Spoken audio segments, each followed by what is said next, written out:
Last time. All right, let's. We have a couple things to talk about because I literally realized just as I was getting ready to start class that you peoples are gone for 2 weeks as of next week, and next week would have been our midterm, but now it's not. So, so today, yeah, no, we're not doing that. That would be such a dick move, right? No, in 2 weeks, I'm going to push the midterm to the week after Family Day. So you guys, instead of having a regular class, that REST API class that's trailing at the end that I said was kind of a maybe, well, you guys definitely don't get it because you need to do the midterm. I think you also lose one other class because of Easter Monday, which I think, yeah, so you guys kind of in that weird group where Mondays you kind of get screwed over a bit. So I will address that because we don't want to lose any more classes, obviously. We might just have to do a condensed class, and I'll probably do that with the parent-child relationship. It just means it's going to be a hefty class, so we might just have to power through. No, no, that's a good one. All right, yeah. So not this week, obviously, not next week, not the following week. You guys will do midterms. Now I'm going to do this slightly out of order. We might as well talk about it. Kind of at the bottom here. All right. So what to expect? So I like to do industry testing. Basically, the idea is that you come in and just like if you were working at a job and you were working on a project of some sort, you have people around you and you can actually collaborate with those people. And you might be like, okay, well, that's cool. How do you avoid cheating? There are ways. There are ways to avoid cheating still. So here's basically how it works. So the midterm is quickly approaching. Ignore literally next week because it doesn't apply to you. You will be given 3 hours to create a small application. You will be provided all the files you require. So everything you need, you will get. You will simply edit the code in each file. So just like the labs where we have steps and stuff, it'll be the same kind of idea. Each student will be given one of 6 scenarios with potentially differences in each, resulting in each student getting a unique scenario. Trust me, it does it. Not always well, but it does do it. Sometimes it doesn't make a lot of sense. Just ignore the concept and do what the thing asks you to do. That's all. You can use your notes. You can use the internet. You can ask questions from fellow students. That's totally fine. What you cannot do, for obvious reasons, is copy and paste code from the internet. So don't go into Stack Overflow, ask a question, and get back a response and then paste that. Not to mention, you'll just get flamed anyway. So. Don't copy or paste code from other students because likely it won't relate to your scenario, right? So make sure you don't do that because it'll be really obvious. Just don't cheat that way. Now, where it comes into being able to use people around you is if you're stuck, like maybe you're trying to do a connection, for example, and you can't remember how to connect, you can always reach out to a student beside you and say, do you remember how I connect? Obviously, your credentials are different, but they should be able to assist you with that piece. Keep in mind, though, I have done this for 4 semesters now, and people don't generally help you. So, because they're already busy and they're kind of doing their own stuff. So, definitely study. This isn't an excuse to not study because you think your buddy will help you out. You definitely need to study because you will fail if you don't. I guarantee it. It just happens, and it's unfortunate. But a lot of the reason is because people think that open internet, open book, people around me means that it's like an auto pass. It definitely isn't. You don't have time. The 3 hours are pretty much what you need in order to get it done. You are fully expected to implement your own code, which means, I'll know if you're using your buddy's variables and you're copying stuff because it just shows up. It's obvious. So just make sure you implement your own code. You cannot ask Sean for help. This is kind of, I don't know, this kind of confuses people a little bit. That doesn't mean if you're having internet issues, don't talk to me, because obviously you need to talk to me and we need to resolve that. If you're having issues with Heroku or GitHub or something like that, and it's not it's not a you issue, it's an actual software issue on their end, then obviously you can talk to me and we'll resolve it in whatever way we can or come up with a solution to kind of mitigate it or whatever. That's fine. But if it's code related, it's like this conversation I was having with my colleague at work today. He said, if the question is, how do I? it's likely a Google question, right? How do I is one of those kind of questions that basically says, hey, go look it up in Google. Literally type exactly the same question you're about to ask me, and you'll likely find the answer in Google. Also, Control F, which is very handy, produces this little thing. Makes it very easy to scan through the lesson plans we've been working on in order to find particular things that you remember maybe the name of, like connect, for example, and get through the documentation really quickly.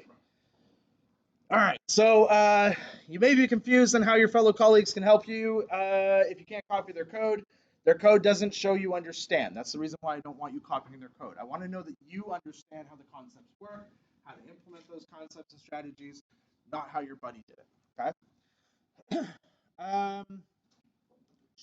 Tips.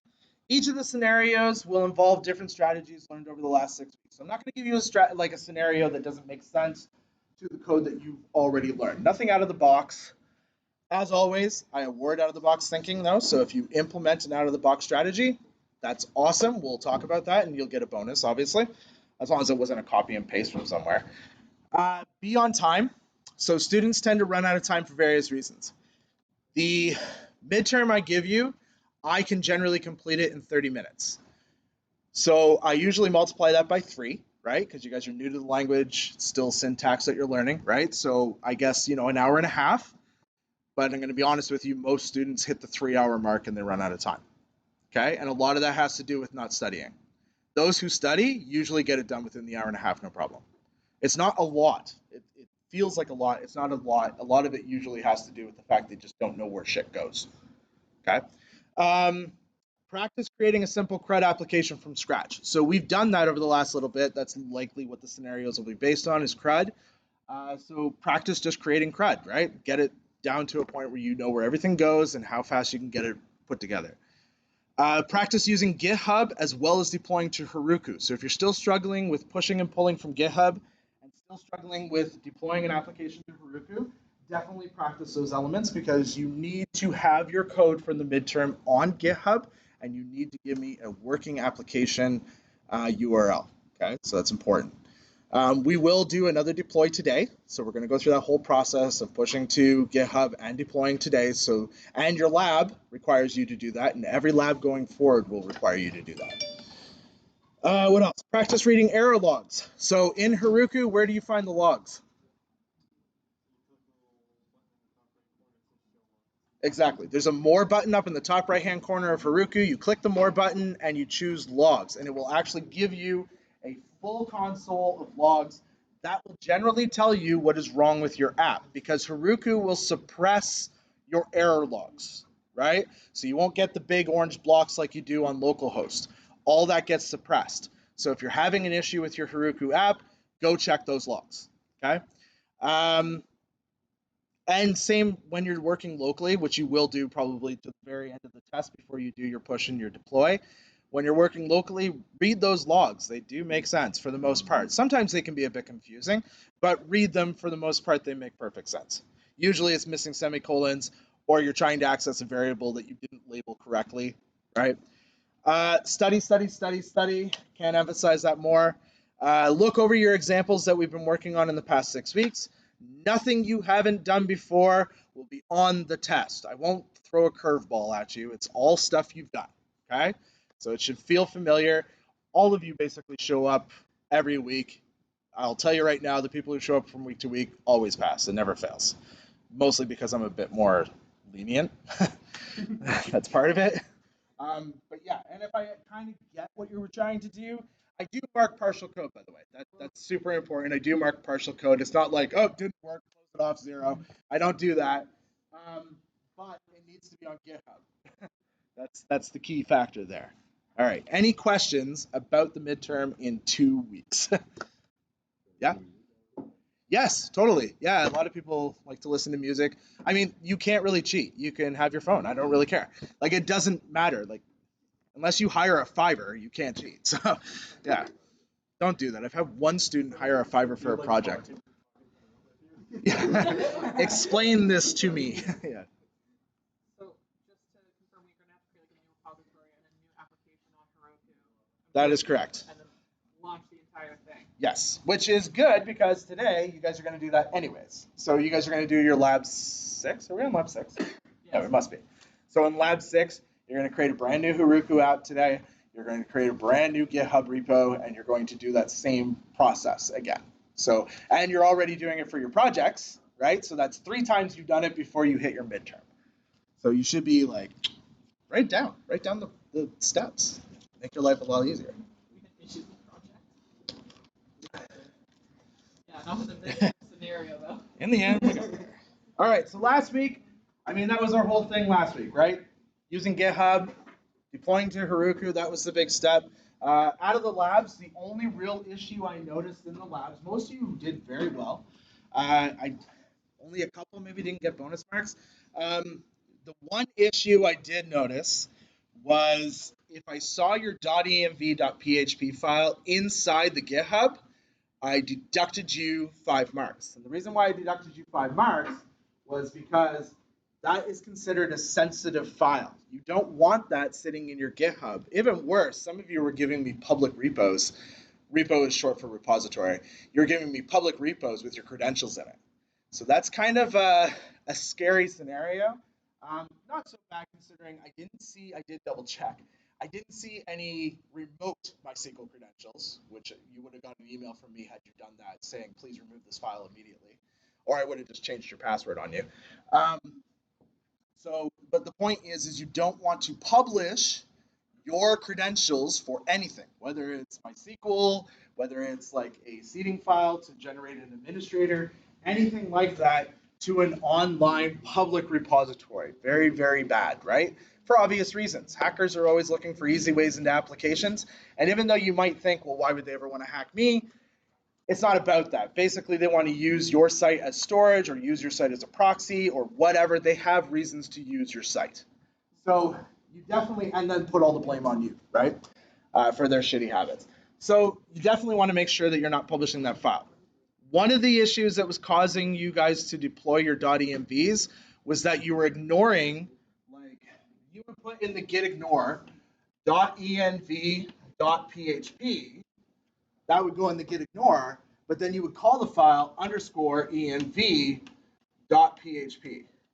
Computers are super literal. These 2 things are not the same. Remember Sesame Street? One of these things is not like the other. These things are not like the other, right?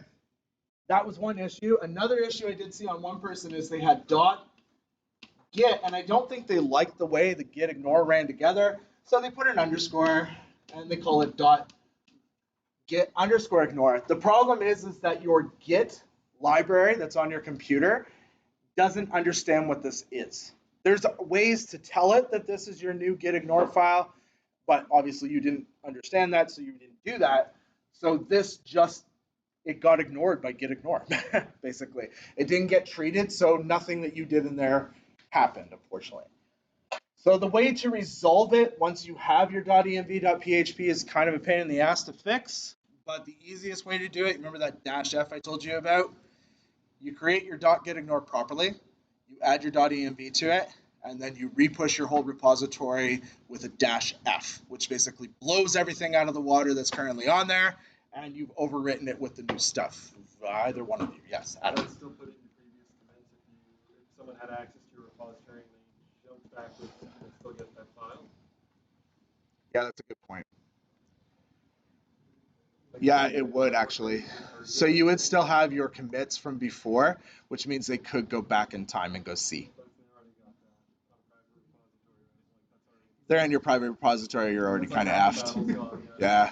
It's like the root access, right? If they got root access to your machine, you're already effed. There's nothing you can do about it. Yeah, Lindsay. And how bad is it for say, like our project? Because we're currently on Heroku. Yep. We don't have a .env or a .gitignore. So are you just dumping credentials? Like just... I don't know now.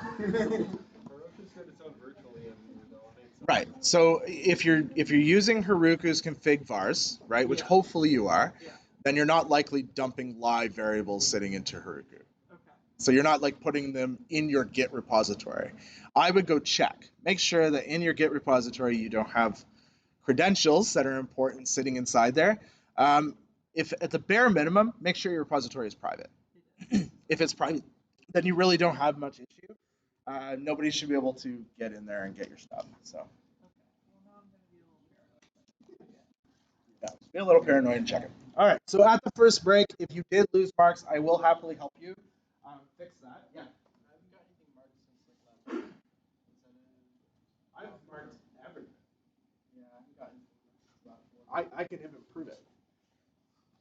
I'll go here. Are you sure you're a member of the class? Yeah. That would be a big thing. See, needs grading. Oh, Ben Mariner. Who's Ben Mariner?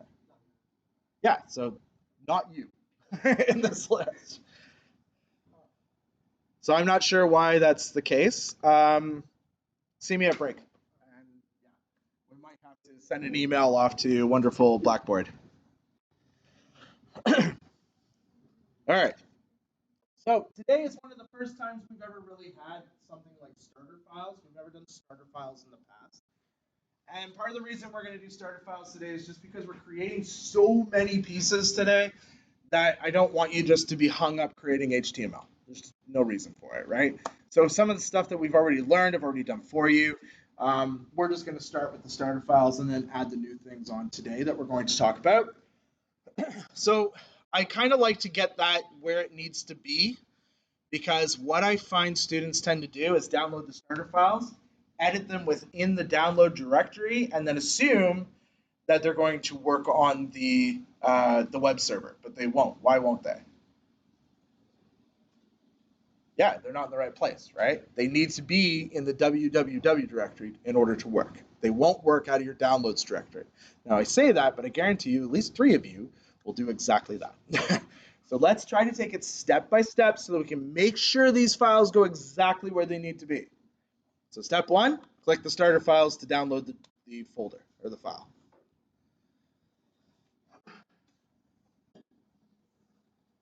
Good news is it goes to the same location for everybody unless you've modified your settings inside your Chrome browser. It should go to your downloads directory, right? Whether you're on Mac or Windows. All right.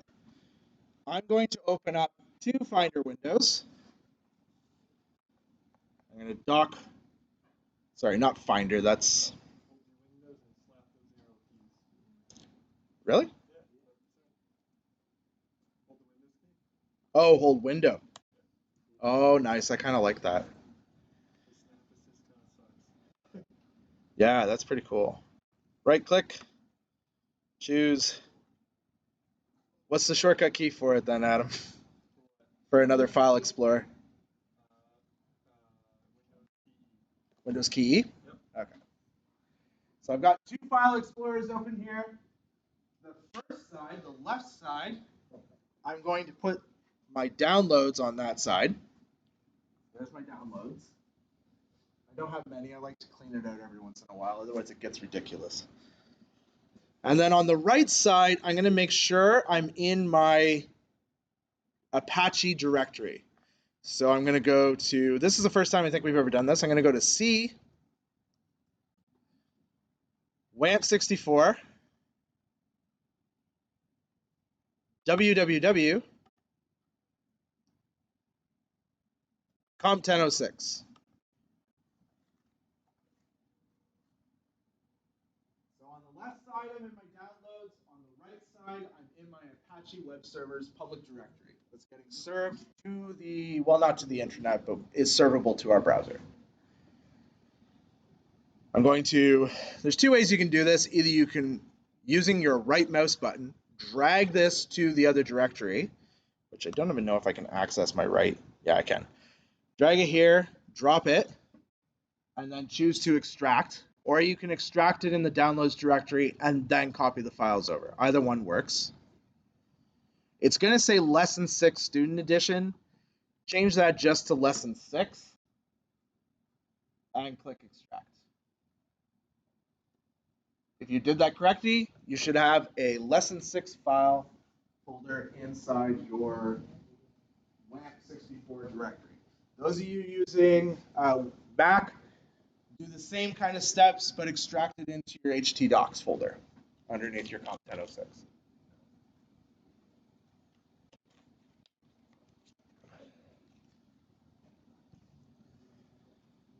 Double click into this directory just to make sure. Yeah, that's what I thought. All right,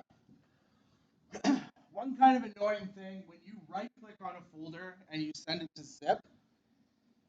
Instead of it just taking the folder and its contents and compressing it, it creates like almost a wrapping folder around it, which is kind of annoying. And that's exactly what happened here. I have a folder within a folder, right? I don't want a folder within a folder. I just want one folder. So what I'm going to do, there's two ways we could do this. Either we can, let's do it the easy way. Let's drill down one more so that we can see the examples directory. Hit Control C or X, I don't care which. Command C on a Mac. Navigate back to the lesson 6 folder and paste your examples directory into there. Stupid thing. It's not doing any of those things. Let's try this again. Helps if you actually click on the folder. There it goes. So we're just moving our examples folder there. Once it's moved, go ahead and delete that extra folder that's not necessary.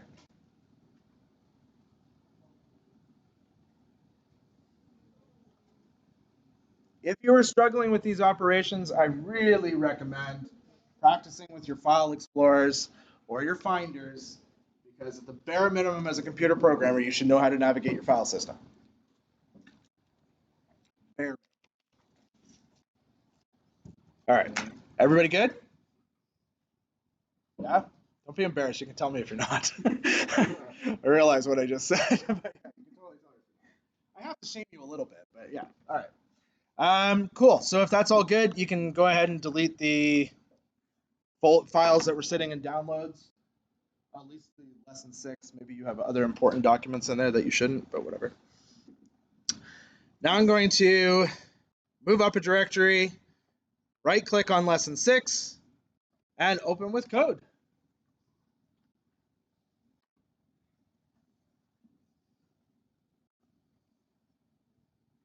Cool. You'll notice there's 2 folders in there. There's include and requires and normalizing paths. This is probably one of the most confusing topics you're going to learn.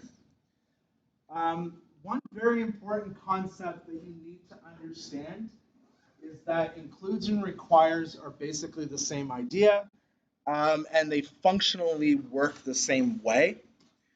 I don't remember what Java has. When you have a library and you need to include it inside Java, do you use require or import? So import, I think, works slightly different, because I think import actually compiles the library code, ensures it parses correctly, and if it doesn't, then you get an error, right? Yeah. This works differently. This takes your code and literally dumps it into wherever you called it. So it's more like a copy and paste. It's actually literally a copy and paste. It copies the contents that are sitting inside the file you decide to include and dumps them wherever you called that function. That's a super important thing for you to understand, because if you define variables in that file, they are now defined wherever you included them. Okay? So you need to kind of grasp that. It's a C, it comes from C. C and C++ is where this command comes from, and they work the same way. They just copy the content and paste it in place. JavaScript uses import and require, which is slightly different as well. But we have a full 3-hour lesson around this because of the confusion that's involved. Plus, I want to touch on GitHub and Heroku again today as well. Okay. Take a deep breath and we'll dive into it here. I'm going to move the lesson plan over here. I recommend going to the lesson plan so you don't get too far behind. The link is under the weekly lessons, but it's lesson 6, including files. Oh, the quiz is up. Password for the quiz is Heroku.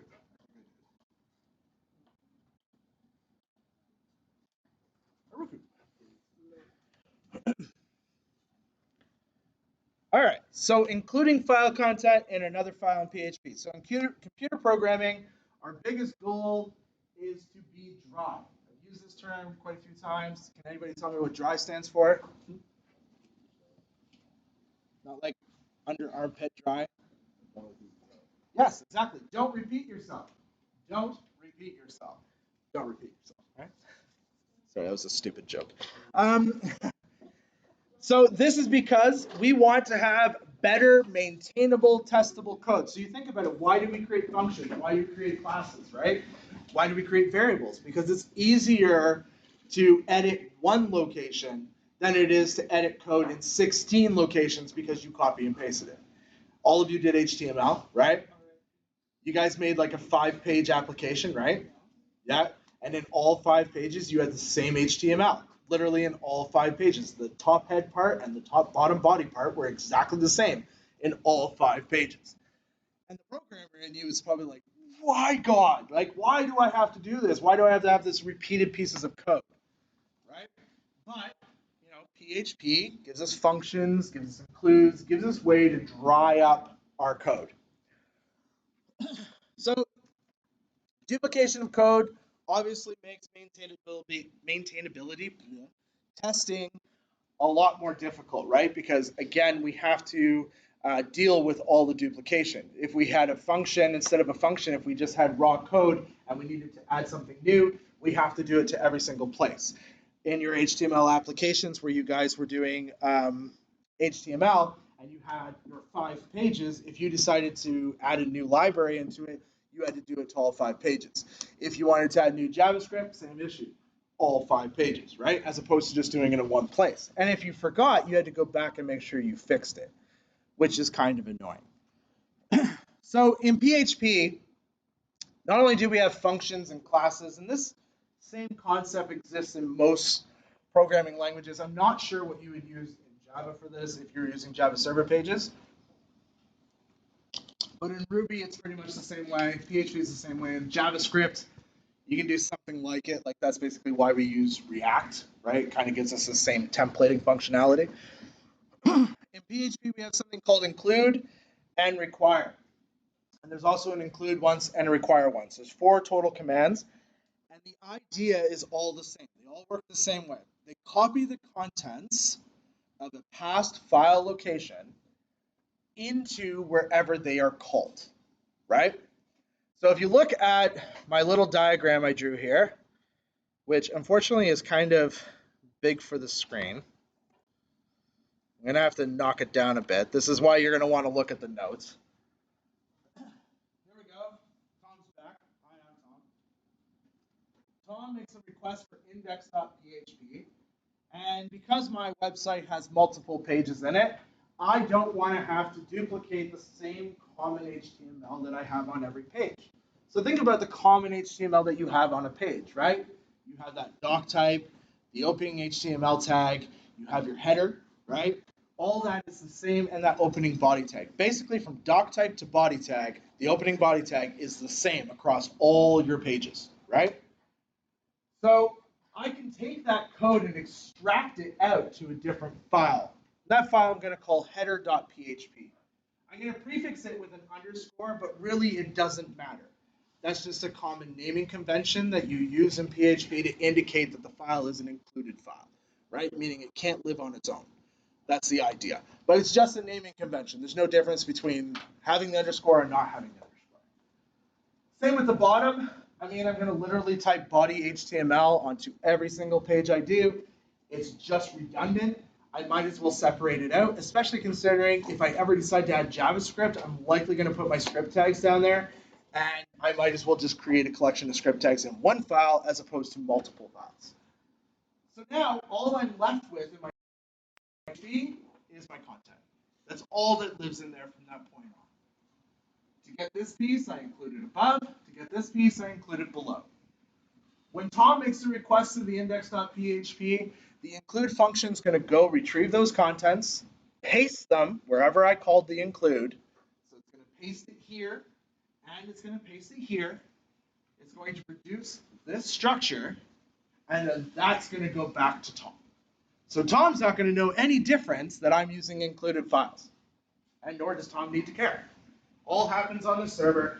The point is that my life as a developer is much easier because I can easily maintain the header and the footer without having to copy and paste across multiple pages, right? There is a slight difference between include and its sibling, include once, which I'm sure you can kind of guess what they do, right? Include will include anytime I call it. Include once includes how many times? Once, exactly. It doesn't matter how many times I call it. It will only ever copy and paste the code that's in the file one time. Super handy if you're trying to include functions and you don't want to wind up with that issue of function has already been defined. Function has already been defined, right? Or variables or anything like that. This guarantees you only get the code once. So if you go over, actually, let's open up WAMP. So we have WAMP running. Kind of need it running.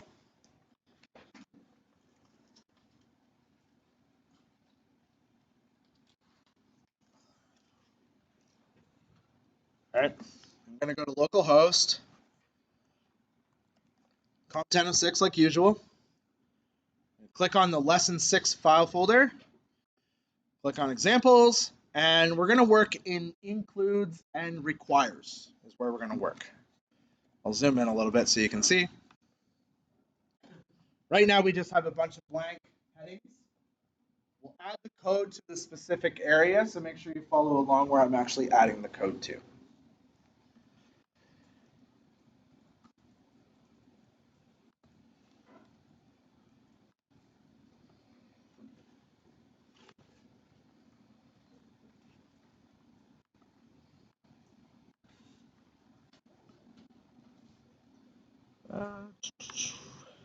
All right, so the file we're going to edit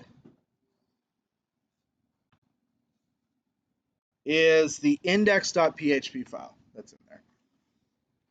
So go ahead and open that up.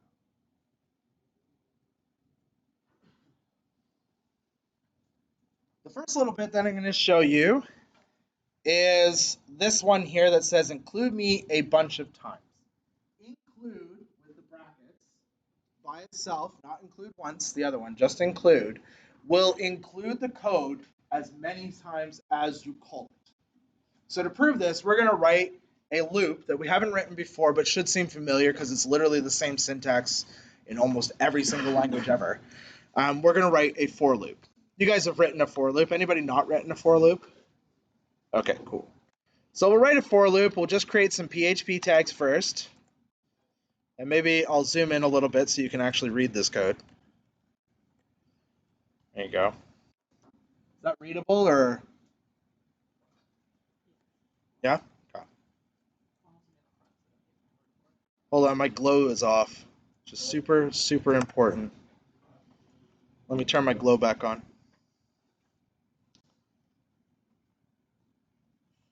Well, that didn't do anything. Now it's just blue. Ah, I'll fix it a later time. That's weird. It's correct on this side, just wrong on this side. Anyways, this is not important. So for, right? So for loops basically work on the idea that you preset a variable, you do a condition which checks that variable, and then you either increment or decrement the variable. For those of you that love programming, it's much simpler than that. It's expression 1, expression 2, expression 3. That's literally all it is. And you can do whatever you want for those 3 expressions. So you can actually make for loops do some pretty crazy stuff. Anyways, for $I, so that's going to be our variable name. You can literally call it whatever you want. You could call it Bob. It doesn't matter. $I equals 0. I'm going to check I and see if it is less than 5. So how many times will it iterate? Right, which is how many times? 5. Right. There we go. And then we give it a block. Keep hearing me say block. Block just references the curly braces. That's the block. So now anything we put inside the block will duplicate itself each time, right? Well, not duplicate, it'll just run each time. So what are we going to write? We're going to include. Include with brackets. Is this difficult to see? I'll zoom in a little more. Include with brackets. And there's a few files you'll notice that are in here. The one we're going to do is include me a lot. And it looks like, we'll do ./ so we'll use a relative URL. Include me a lot. I know a lot is not one word. Just didn't want an unnecessary underscore. I mean, they all are unnecessary.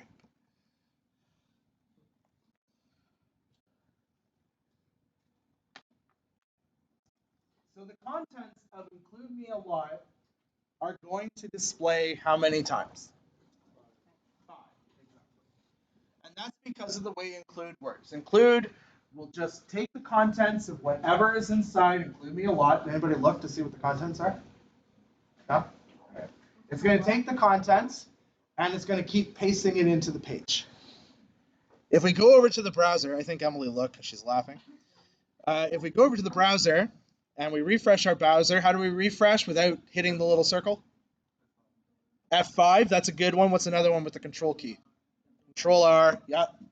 Control Shift R is a really handy one when you're doing web development because it clears your cache, right?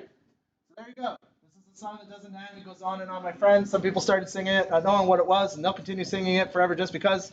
And this obviously just iterates. All right. Anybody heard that before? Yeah. Do you remember what it's from? No. No? Oh. I just know I sang it to my brother to piss off. It's from the Lamb. Lamb Chop. That's what it's from. Lamb Chop. That's like 80s. All right.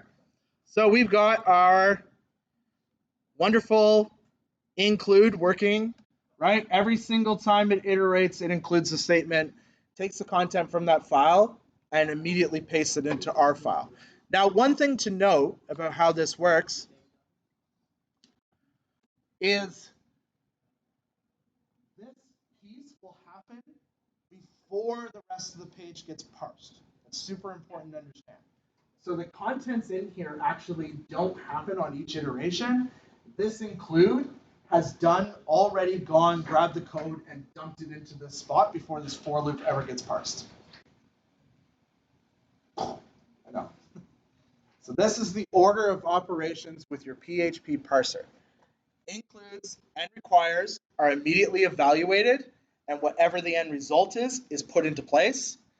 Then the PHP page gets parsed for its code and executed and whatever. So that's important to understand that the content of this file is going to get dumped here before anything gets parsed on the page. Yes, Adam? So if that's a for loop that normally wouldn't run, is it going to put the code there like a while, or like a while loop? Or, Yep. No, because I did it wrong and it was blank. So does it put it there and just take it out real quick? No, if you put a do while here, right, and the do while isn't going to run, that code is still there.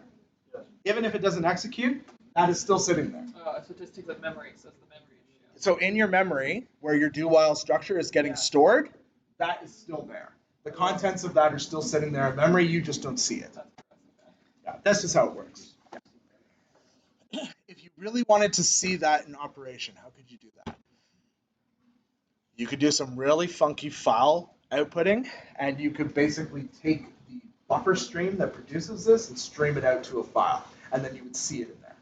Or, if you really want to get serious about this, you can go look at the memory registries, and you can see the do while loop in there in your scenario with the code in place.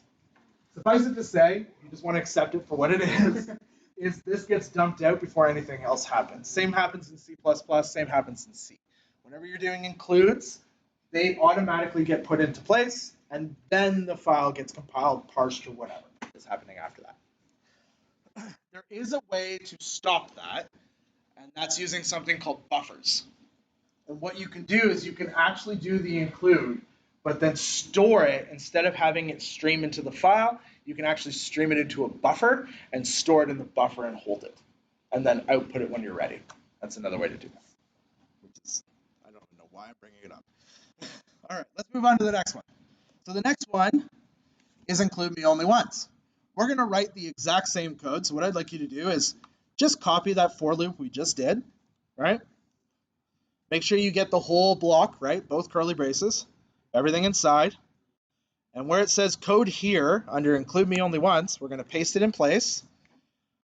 Maybe I should have included the PHP tag because that would have been helpful.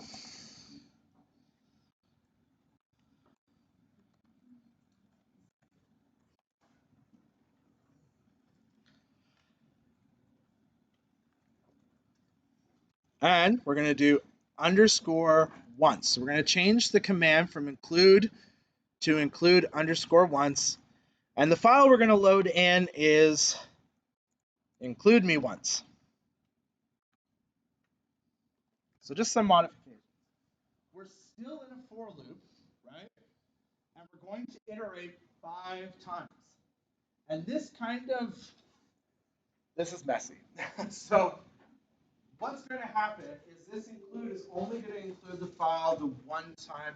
This kind of breaks what I was just telling you. Yeah, this totally breaks what I was just telling you. What? It won't include it 5 times. That's the weird thing. So obviously I've got this in the wrong order. It will include it once. See? Includes it once. So you're getting it 5 times? Did you change the command from include to include underscore once?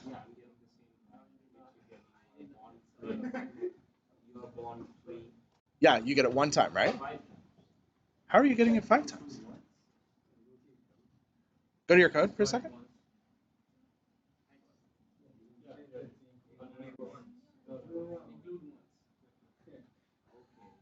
There we go. Either way, Sean is a dirty liar. This obviously is not doing what I thought it did. Unless include once works differently. I will do some testing at home and get back to you on that. It might just parse line for line, and I might just forget all of that. All right. So the point is, though, is that even if I include this 5 times, the code will only execute once.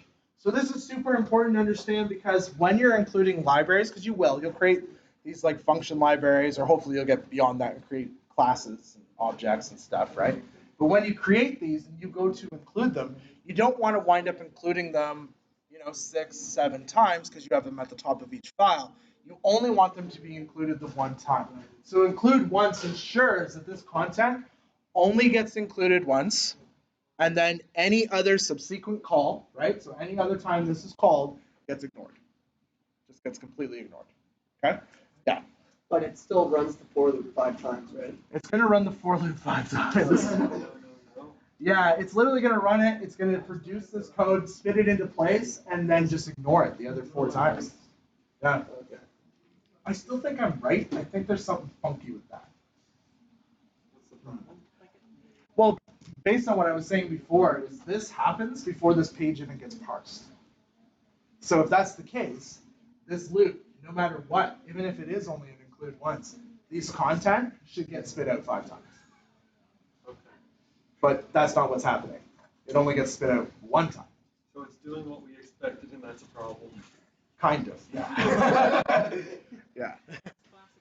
It breaks what I had said before. We'll just leave it. We'll just move on and pretend it didn't happen. Yeah. Here's one that's kind of interesting. This is the include me if I exist. I have an apology. Some of you were able to do the include.env and have no issues. So include does something a little different than require. Include will include the file if it exists. If it doesn't, it will throw a warning and say this file is missing. How many of you saw that in your logs? Anybody who looked at logs should have saw it. Yeah, a couple of you noticed it. Require is a bit different. Require is a stronger word, right? It's like, I need this. I need this to live, right? If you had done require.env, it will actually throw a fatal error, meaning that none of the code after that point will execute. It just blows up, and that's it. Everything's done, gone. For some of you, your Heroku apps work just fine, like Emily's. Emily's worked just fine. Even though the include file was there, it didn't care. It still executed. Everything was okay. The warning fired off in the background, but it didn't stop her table from being displayed, her being able to do her new countries or any of that. Was it you, Harshal, that had the opposite to that? Yeah. Yeah, the opposite to that was the warning was actually stopping any of the other code from executing. So I'm not sure why Emily and Harshal have 2 different Heroku applications, but somehow they do. They have a completely different operating standard. So to solve this issue, I'm going to teach you about file exists. File exists does exactly what the word sounds like. It checks to see whether or not the file exists in the file system, right? So you give it the path, you say my file is here, it checks to see if the file is there. If it is not, then it will just move on because it returns Boolean, so you can add that to an if condition, and then it will just move on and not include the file. So we're going to do that, and I'm hoping by the end of this class, when we actually deploy everything to Heroku, that nobody should get any errors caused by that. That should disappear. So the code for this one looks a little different. So first I'm going to show you two steps. The first one is include, let's put a PHP block in there like normal human beings. There we go. Include. It's the problem in writing in JavaScript all bloody day. I forget things.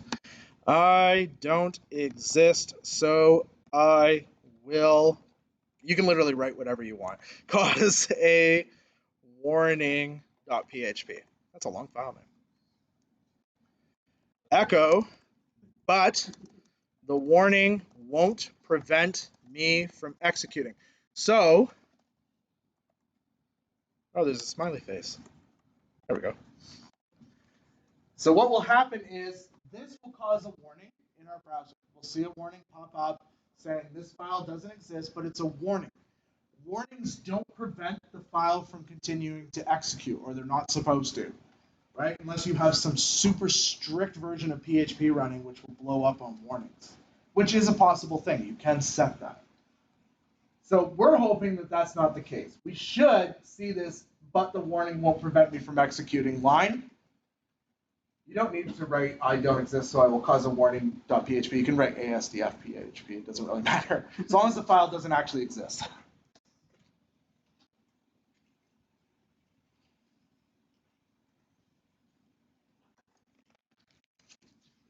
All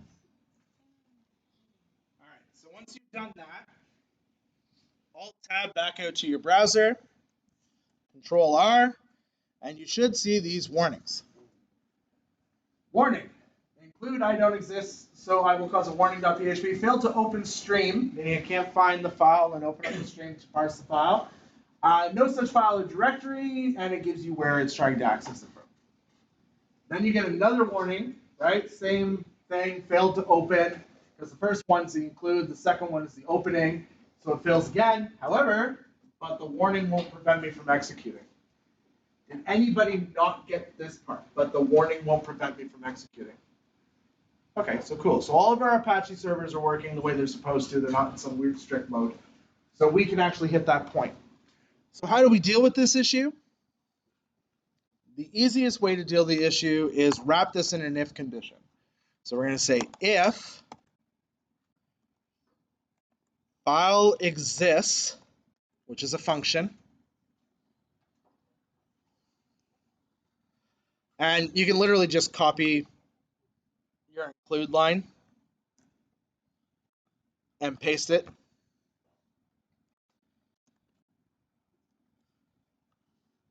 Add a bracket, and done. So what this will do is it will return a Boolean, either true or false. If this file exists, it'll return true, which means the contents inside the block, so the things between the curly braces, will execute, which means this include will execute. Only if the file exists. If the file does not exist, then it will blow up.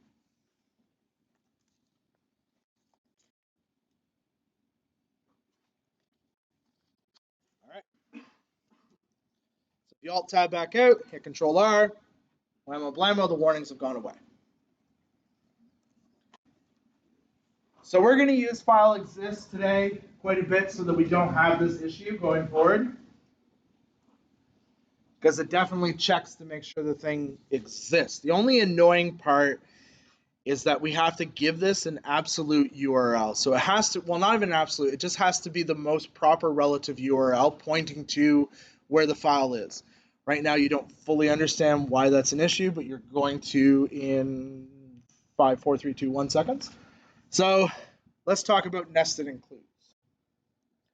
Right now, all of our includes are happening at the root level of our directory. All the files are sitting inside the root level. Everything is at the same level.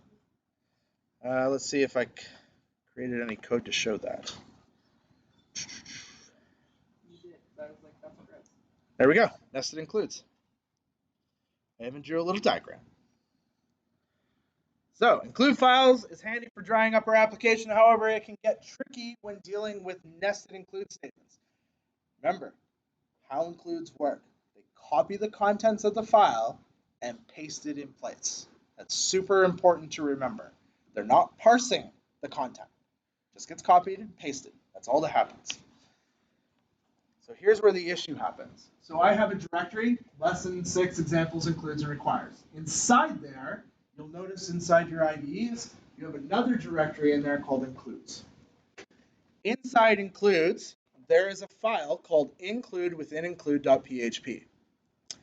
It has an include in itself called nested includes.php. I totally get it. It's kind of confusing. So let's take a look at the file structure and I'll show you what I mean. So here's our includes directory, right? Inside there is an include within includes.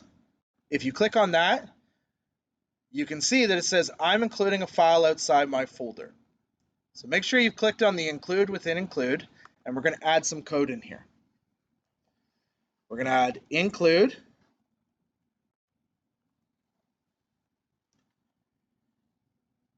We're going to move up a directory, so 2 dots, slash, that moves up a directory. And we're going to include the nested includes.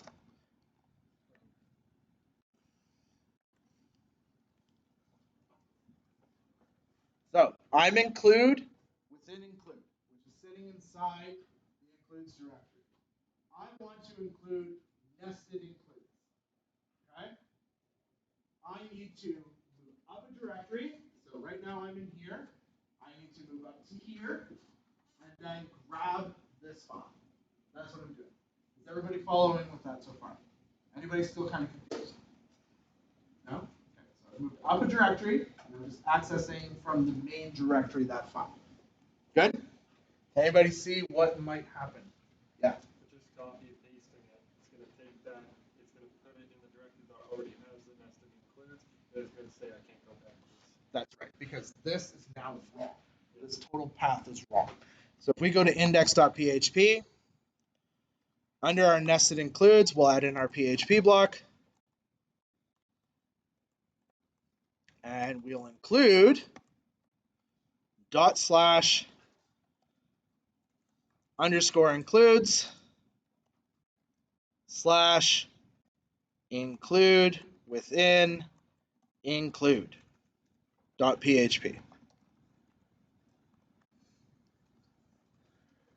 So like Adam was just saying, what's going to happen, this code is going to include this include within include, which is sitting inside here. It's going to copy the contents of this file, and it's going to paste it right inside here. The contents of that file are attempting to include the nested includes file. The problem that's going to occur, I know this is so confusing. That's why we get 3 hours for this. The problem that's going to occur is the address location of where we said that file is only relative to this file. But we're trying to access it from this file, which is not in the same location anymore. It's going to be a complete mess. I'll show you what I mean. If we Alt-Tab back out to our browsers, hit Control-R, you're going to see some errors. Warning, include nested includes failed to open, no such file directory in blah blah blah include within include. It's kind of a long string. And the worst part about it is it's not very informative. It doesn't really explain the issue. Because it's not telling you, hey, I'm currently located in index.php and this file that you said is one directory above me is not there. Because that's literally what's occurring right now. We've taken those contents, we pasted them into place, and it's trying to say that the file is located one directory above, which it's not. So how can we fix this? I don't want you to correct the error. What I want you to do instead, put a couple of lines down underneath include within include, correcting the problem. And how would we correct the problem, Adam? Yeah, that would be the best way. That would be 100% the best way to solve this issue. What's the relative way? Exactly.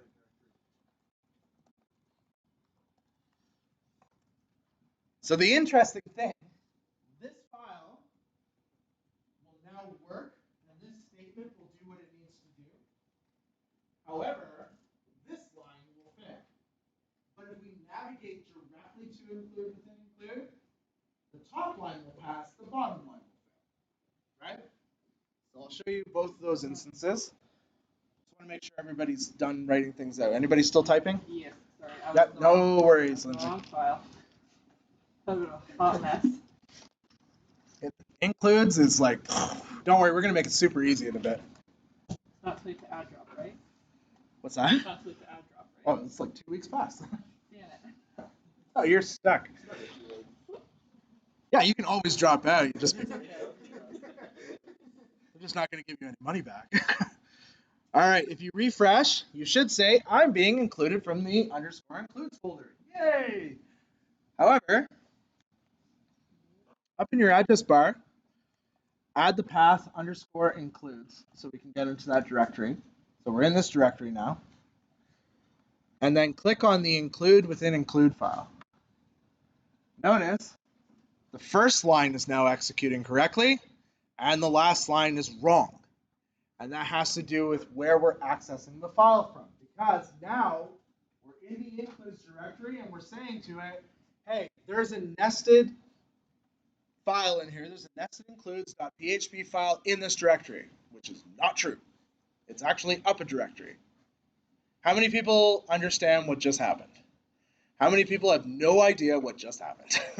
That's totally fine. That is completely valid. It is a very complex idea that we are going to simplify. We're going to make it so simple. What this is demonstrating is the problem with relative paths. Relative paths work on the idea that I'm in a directory and I want to access files from this location. Okay, so here's my file that I'm currently in, index.php, right? I don't know why I just drew a big line. And then, so this is dir. So here's my nested file. And I want to access. I'm in here, and I want to access this file, right? Which is in the same line. I'll draw a little line so you can see where things are. It's in the same sibling order as this guy, right? Same level. I'm here. I want to access this file. In order to do that, I would have to request // dot means move up a directory, right? So now I'm in this area, nested, not PHP. Okay, so I've moved up a directory and I've accessed that file. Totally fine. I'm here and I want to access this file. I do /dir because the / says start from the directory I'm in. /dir says access this directory. Access index.php. See the difference between these two? See specifically the difference of our paths. That's what's causing our errors. That's the problem. We're in different locations using relative URLs in order to try to access files. Relative URLs are okay sometimes. Most times it is much better to use absolute. Absolute means all the way from C to the file that you're trying to access, or all the way from localhost to the file you're trying to access. Absolute URLs or absolute paths. So super important. We call this normalizing our paths. All right. Jump back to our IDEs here for a second.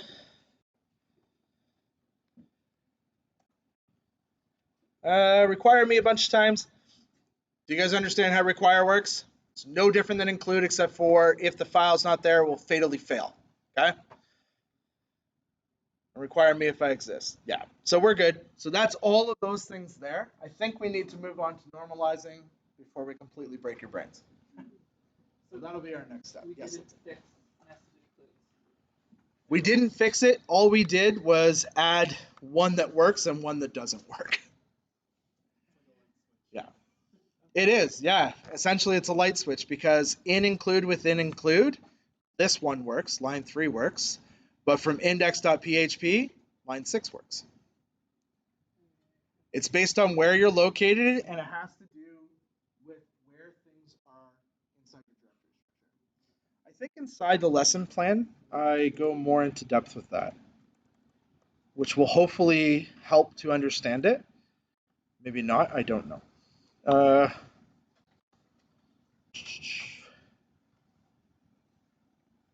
Yeah, I go quite into depth, but it is confusing no matter how you look at it. However, when we get into normalizing paths, we're going to take a break though.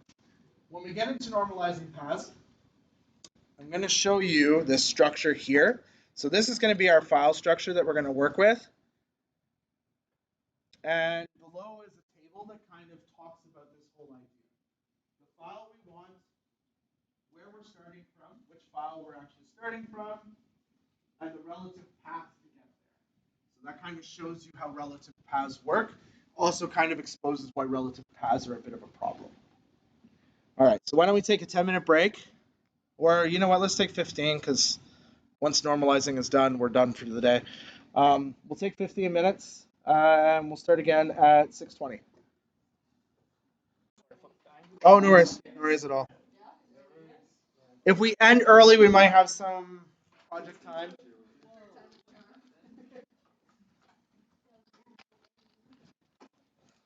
If you wind up with a Git conflict, so PowerShell will tell you if you have conflicts. So because you guys are working in groups and you're pushing code to the same code base, you can wind up, if two of you have worked in the same file, with something called a conflict. What a conflict basically is that you have changes you've made and your partner has changes they've made, and Git doesn't know whose is the right one. Okay? The way to resolve that is to open the file into VS Code, and VS Code will show your changes, show your partner's changes, and ask you, do you want to accept yours or accept theirs? And you just click the button to choose whichever one it is that you want to accept. If you can't figure that out and you're having difficulty with it, please contact me on Slack before you just go ahead, okay? That way you don't wind up causing irreversible damage to your project. Because I have had that happen in the past where people are like hitting towards the day where they need to submit it and they blow away their whole project, okay? One way to avoid blowing away your whole project, if you are unsure on whether or not the Git changes you're going to make are going to cause a problem, duplicate the directory. Like, just copy the directory, paste it into place, call it backup, and make sure you have that before you do anything on Git. You guys all understand that? Anybody not understand what I'm saying? So copy the directory and back it up, okay? You should do that anyways. Another way to back it up, and this feels redundant, how many of you have Dropbox or Google Drive or OneDrive? If you're not putting your hand up, get Dropbox or Google Drive or OneDrive, okay? And put your project folders in there. You basically get double version control, because not only do you get the version control of Git, but Dropbox will actually keep a history of your files. So if you wind up deleting or Git screws it up, you can always go into Dropbox and roll back in time and go to when you had the files in place. Okay? So it's a good idea to make sure you have multiple backups and thumb drives and whatever, right? So that you have a backup of your project and you don't lose your project. Super, super important. All right, let's talk about normalizing file and link path routes. So a root, what is a root? Well, the root in relation to your application, okay, is the topmost directory I can access, right? So if we think about our lesson 6 folder that we did last week, the root of my application would be lesson 6. However, because we're using WAMP and XAMPP, take that water bottle. Because we're using those, our root actually goes further up, right? our root is technically, so here's the ww directory of WAMP. That is our root. Doesn't matter whether we had comp 1006 or whatever other directories, at the end of the day, according to Apache, that is the root of our application. So it starts way up the chain, okay?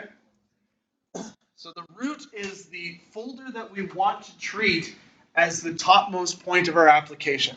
Now, that by default is where it's located, but we can modify that and say, no, actually our root starts here. We can totally choose where we want our root to start. But that's where we have to consider something like normalizing paths. The idea of normalizing paths means that instead of using relative URLs, we're using absolute paths. So instead of our paths starting at slash whatever, they're starting at C:/WAMP64/ www/comp1006. You get the whole path right from the beginning of your C directory all the way to wherever it needs to go. With URLs, what we mean by root is localhost/comp-1006/. See what I'm saying? It's the full path, the absolute full path, not ./ or ./ Super, super important because it makes our lives a lot easier. We have two paths we have to consider. We have the file path and the link path.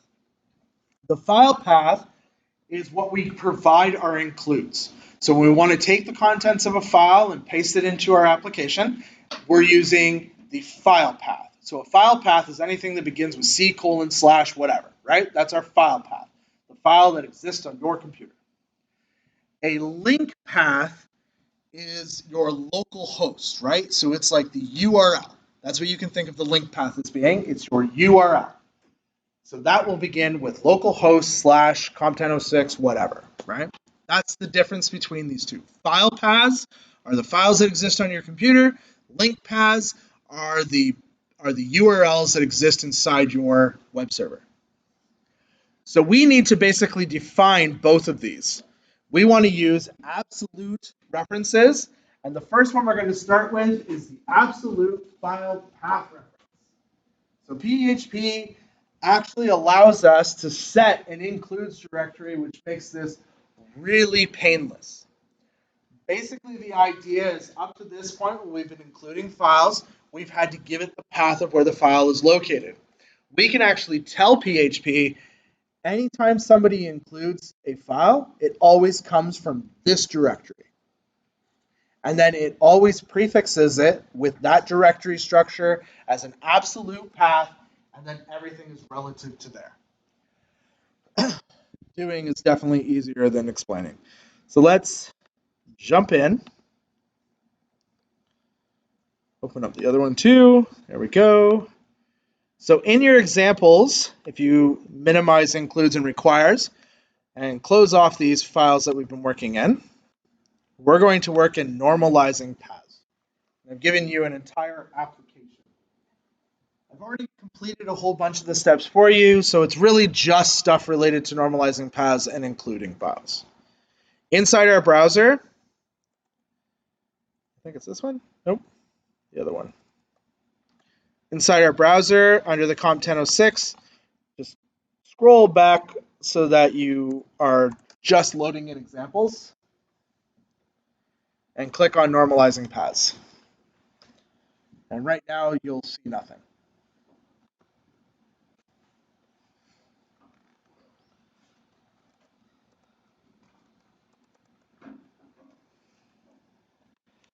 All right, I'm going to shrink this down a little bit. And I think I start with index. I can't remember, actually. You know what? I'll use my lesson plan because that'll make my life easier.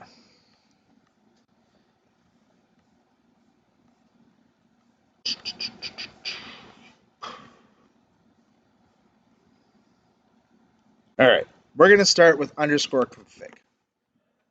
So what we're going to do is we're going to create in our projects, in our labs, anywhere we're going, we're going to create this common file called _config.php. And the reason why we're creating it is it's like an anchor. It's an anchor to the root of our application. Even though the technical root for this is sitting in the www directory. I don't care about that. My lesson 6 is my root, specifically this examples folder, specifically inside here. So I want to make sure that everything that I'm doing as a root path is based from this location. So I create this underscore config.php because it acts like an anchor to that particular spot. So the first thing we're going to do is we're going to try to figure out where we are so that we can add that as the root path. And we need to get that information, like where we're currently located. The easiest way to do that, and we'll do this with a var dump so you can see what I'm doing, is we can use a function called dir name. And we're going to pass it underscore underscore. That's 2 underscores side by side. It's hard to visualize, but it's underscore underscore file underscore underscore. So 2 underscores, underscore underscore file, all in capital letters, underscore underscore. That's a constant set by the PHP binary right at the beginning of runtime. So when this file gets run, it gets stored with the file name that we're currently at. It's actually the whole file location. What dir name is going to do is it's going to grab us the directory, the parent directory of this file. So whatever directory that file is in, which will be normalizing paths, it'll grab that whole path name for us. That's why it's kind of better to var dump it so you can see what I mean. Alt-tab back out to your browser. And right after normalizing paths, put in underscore config.php. And if you did it correctly, you should see C:\wamp64 www content06 lesson 6 examples normalizing paths. It's the whole directory to that config file. It's the path to there. This now becomes our root path. So whenever we're doing an include or referencing a file, we want to prefix it with this information because that creates an absolute path to our location. That's step 1. There's so many steps. So step 2 is to actually record that information into a variable. So we're going to create a variable called path. We're going to do dir name underscore underscore file underscore underscore. So that brings us to normalizing paths. Then I'm going to append /_ includes onto it. And the reason I'm doing that is because the directory that I want to use as my default includes path is this includes directory. And if you look inside my structure here, you can see that folder right here. So any included files are going to come from that directory. We're going to tell PHP that. The way we tell PHP that is we do a set underscore include path $path. Want to know what the best part about this is? If in every project you make, you create this underscore includes directory, you can literally just copy and paste the contents from this file. You'll write it once and then just carry it around with you from project to project. Or maybe you'll come up with a better way to normalize your paths. This is the best way that I've come up with so far. There's many different strategies to this.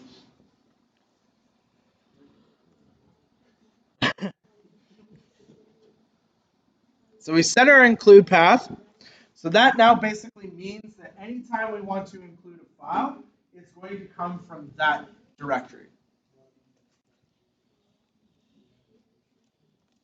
So I'm going to comment out the var dump for a second.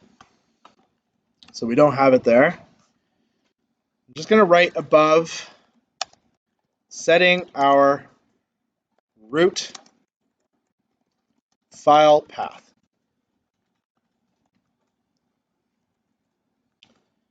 Next, we're going to setting our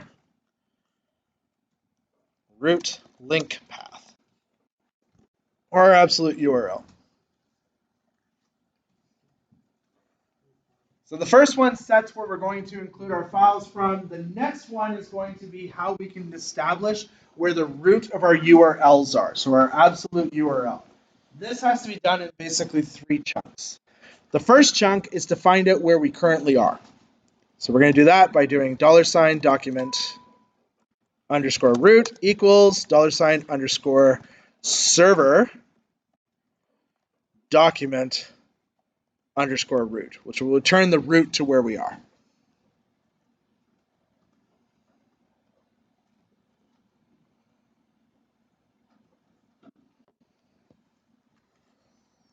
We can see what this is going to return by doing a var dump, $document root,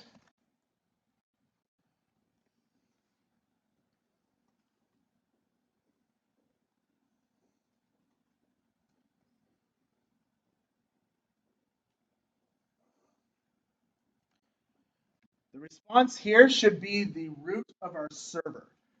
Does anybody know what directory that's going to be?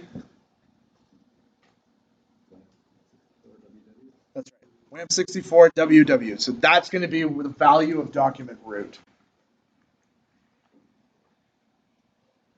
You'll see why we have to do this in 3 pieces, because we basically have to create an intersection.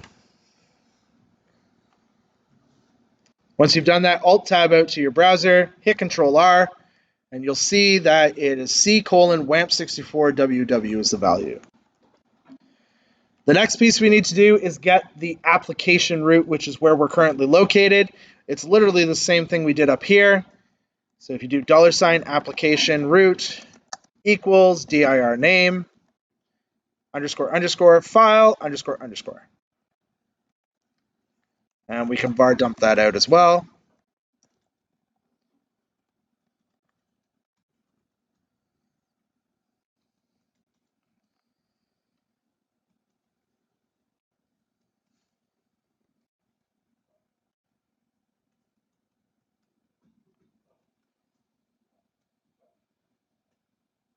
Okay.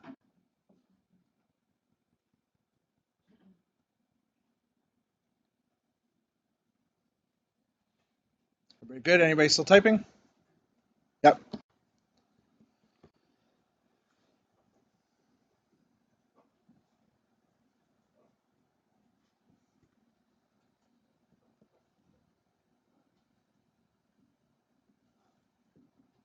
Good? All right. So if we Alt-Tab over to the browser, hit Control-R, you can see that that path is quite a bit longer, right?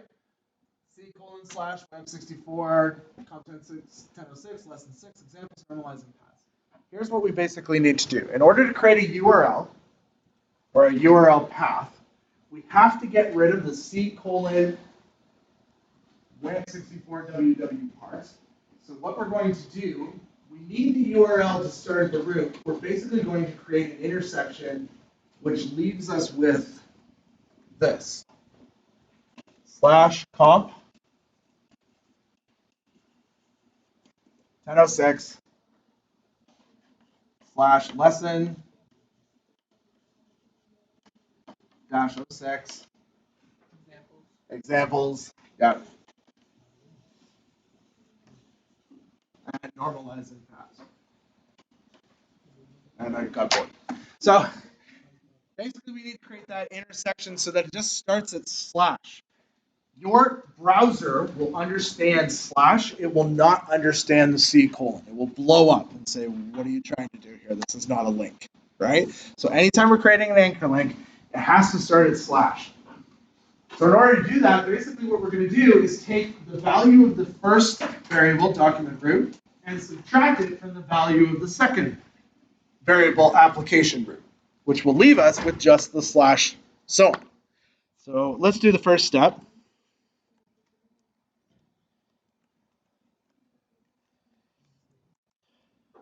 So $link path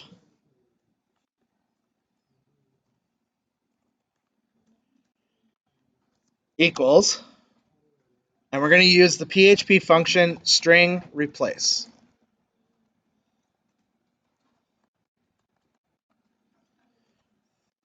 String replace takes 3 arguments. It takes the needle, which is the thing you're looking for, takes what you want to replace the needle with, and then the haystack you want to look in. So I realize that that becomes kind of confusing for international students. It basically takes the pattern we want to look for, so whatever it is. It takes what we want to replace if we find it with, and then where we want to look for that pattern is the idea. So the first piece is document root. That's what we're looking for. We're looking for the value of document root, which is C:\WAMP64WW. We're going to replace it with empty. We can even just do null there. Either one works. Empty string or null. I do like null better because empty string is different. And we're going to look for it inside the application root. And then we'll var dump this.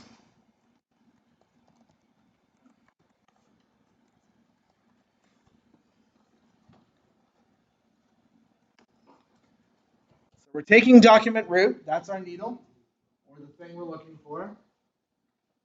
We're taking application root, that's our haystack, or the place we're going to look for document root in, and we're going to replace it with null, so just nothing.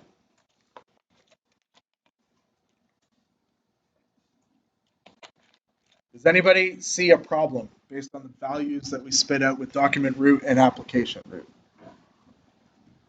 Do you see a problem? Yeah, slashes. Yeah, that's exactly it. The slashes are going to screw this up for us. So if you alt tab out to your browser, I know some of you aren't done, that's fine, just we're going to correct it anyways. If you alt tab out to the browser, the string replace returns back the application root value, and nothing has been subtracted from it. And the reason is because if you look at the slashes in our document string, they're all forward slashes. But if you look at the slashes in our application string, they're all backslashes. These two things, because computers are super literal, these two things do not match. So it doesn't find the pattern. So we have to fix that. The way we fix that is we're going to normalize the slashes. And the way we're going to do that, what the heck?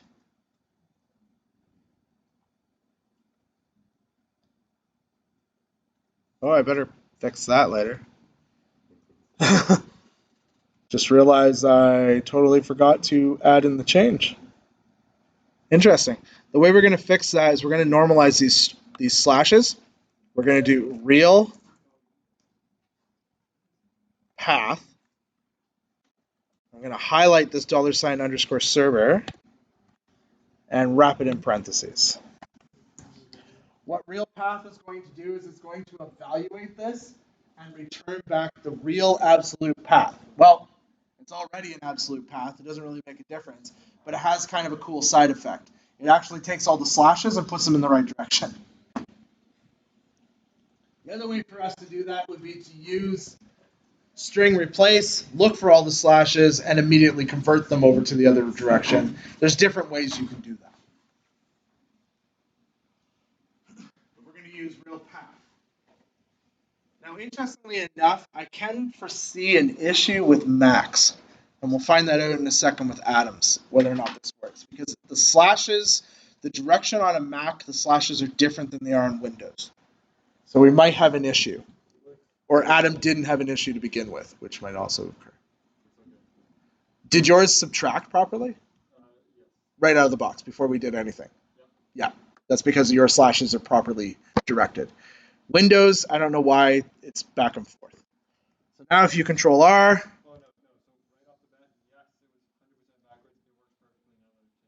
with the real path. Okay. So once you do real path, your link should look like this. You should be missing the C:\WAMP64WW. Your path will now be an absolute URL. Yes. That now needs to be able to be prefixed onto any URL we create. So the best way to do that, the smartest way to do that, is to assign it to a constant, not a variable. We haven't done constants yet in this class. Definitions for constants are kind of goofy in PHP. They closely resemble C++. Some languages let you do it by just defining it without the $, and it just immediately becomes a constant. But in PHP, you have to do define. The first argument is a string. So our string is going to be base path, all in capital letters. It doesn't have to be, it's just common convention. And then its value will be $link path. So what essentially we're doing is we're taking link path and we're assigning it to base path. Now, for some reason, VS Code freaks out about this and doesn't like it. Just ignore it. It's just being stupid. Let's also comment out these var dumps so they don't show up in every single file we include this in.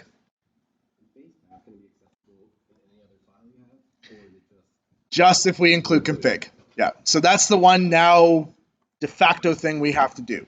Anywhere we need to access this information or have this stuff occur, config needs to be included there. But the only file we need to worry about going forward is config. That's it. It's the only file we have to concern ourselves with. And it can be included anywhere without issue. All right, so we have our config file. Now we're going to do some dry templating.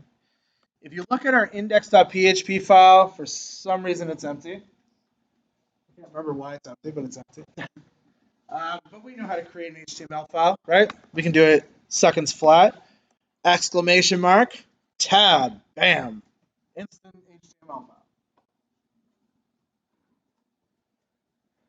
As I was saying before, there's a lot of issues with these HTML files. Like one, we need basically from here up in every single HTML file we create, which can get kind of tedious to do.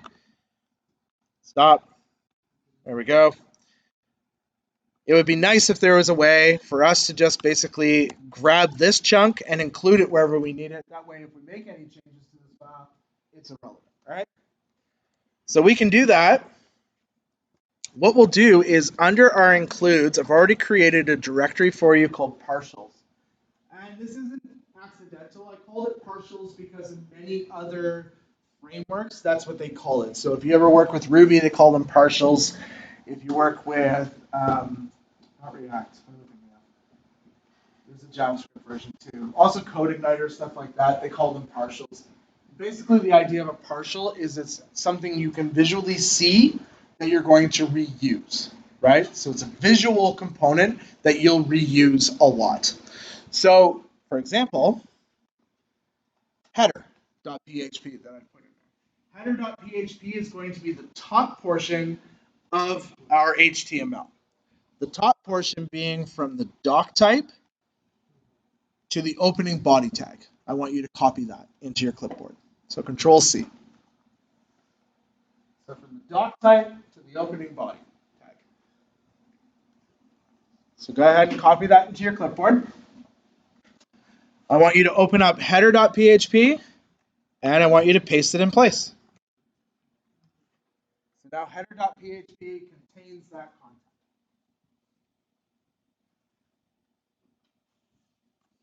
Once you've done that, jump back over to index, copy the closing body tag and the closing HTML tag. I mean, it's 2 lines, you could just write it.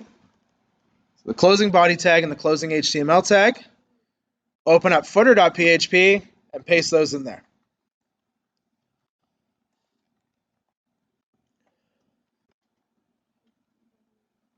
Okay, so header contains from the document type to the opening body tag, and footer contains the closing body tag and the closing HTML tag. Go back to index, highlight doc type to opening body tag, wipe it out, and we're going to replace it with a single line PHP statement, which is really just a complex way of describing an opening and closing PHP tag that happen to be on the same line. Include, and I mean, how many times would you want to include a header? Just once, right? Yeah. And now here's where the cool thing happens. Because we set our includes directory, now we just need to use from the path we're in, direct it to this header. So the way that looks, underscore partials, it already assumes we're in the includes directory, slash underscore header.php.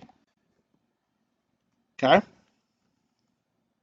We're going to do the same thing for the body tag for the closing body tag, we're going to include once underscore partials underscore footer.php.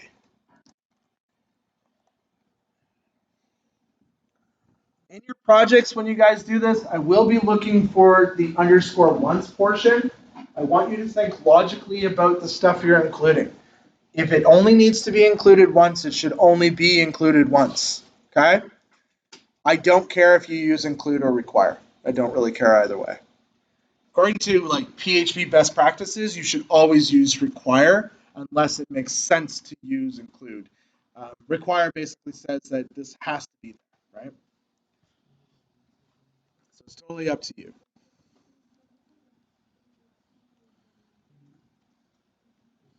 Nothing's going to change because we really haven't done anything yet.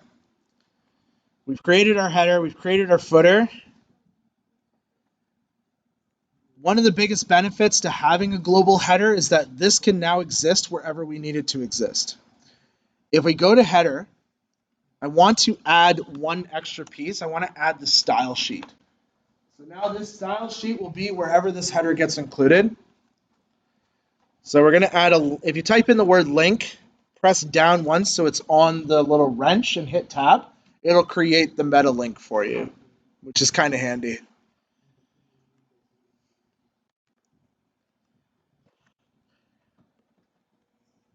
Our index.php file is at the root of our application. However, you'll notice there's a countries directory here. Inside the countries directory, there's another index.php file that only relates to the countries. The problem that can occur here is that I want to include this header on both of those files, so I can't use a relative URL. I have to use an absolute URL in order to link up the style sheet. So the way I'm going to do that is I'm going to first output my base path. And then after that, I'm going to hit slash css slash styles.css. Base path isn't going to work for me yet, though. We are kind of making an assumption here. And this is partly why we do the underscore. We're telling people with the underscore that this is an include file. This file is for includes only and may have other dependencies.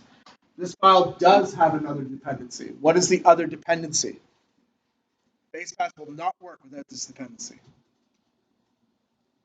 Underscore config, because that's where we define base path. There's no magic here, right? In order for us to access this variable, underscore config has to be somewhere else. Once you've added that, if you go to your index.php, right above the header, we need to include, actually, this is so important, we're going to require once our underscore config.php.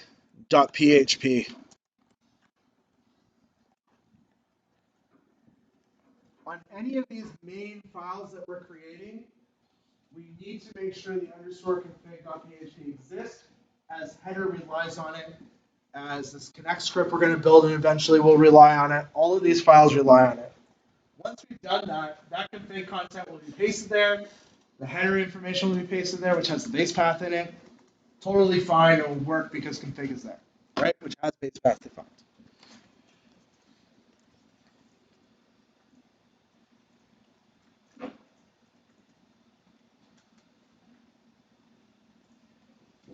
Our next step is going to be to create a very simple navigation that we can use to be able to jump between this home page, which is our index.php, as well as the countries page that we want to be able to jump between. If you jump into your sidebar here under partials, you'll find an underscore nav.php file. And I've created like 90% of the file for you. The only thing we need to add is the links, right? So I'm going to add a home link. And once again, we need to make sure we have the base path because this nav exists in partials. If we include it in our index.php, its relative URL will be different than when we include it in the countries. So we need to use base path to establish an absolute URL. So again, we're going to assume that we have underscore config in here and it's accessible to us. And we're going to echo out the base path once again. By the way, if you want to use shorthand, you can use the shorthand echo statements. It's totally okay. Does anybody remember what they are? It says PHP echo on the left, just do an equal sign. Yeah. So this one will be, actually, we don't even need index.php. We can literally just spit out the base path because that is the root of our application, so that will work. And we can just say this is home. And then for this one, same thing, echo base path / countries. And we can get away with / countries because in countries, the file's called index.php. So if we navigate to countries, it will auto pick that up.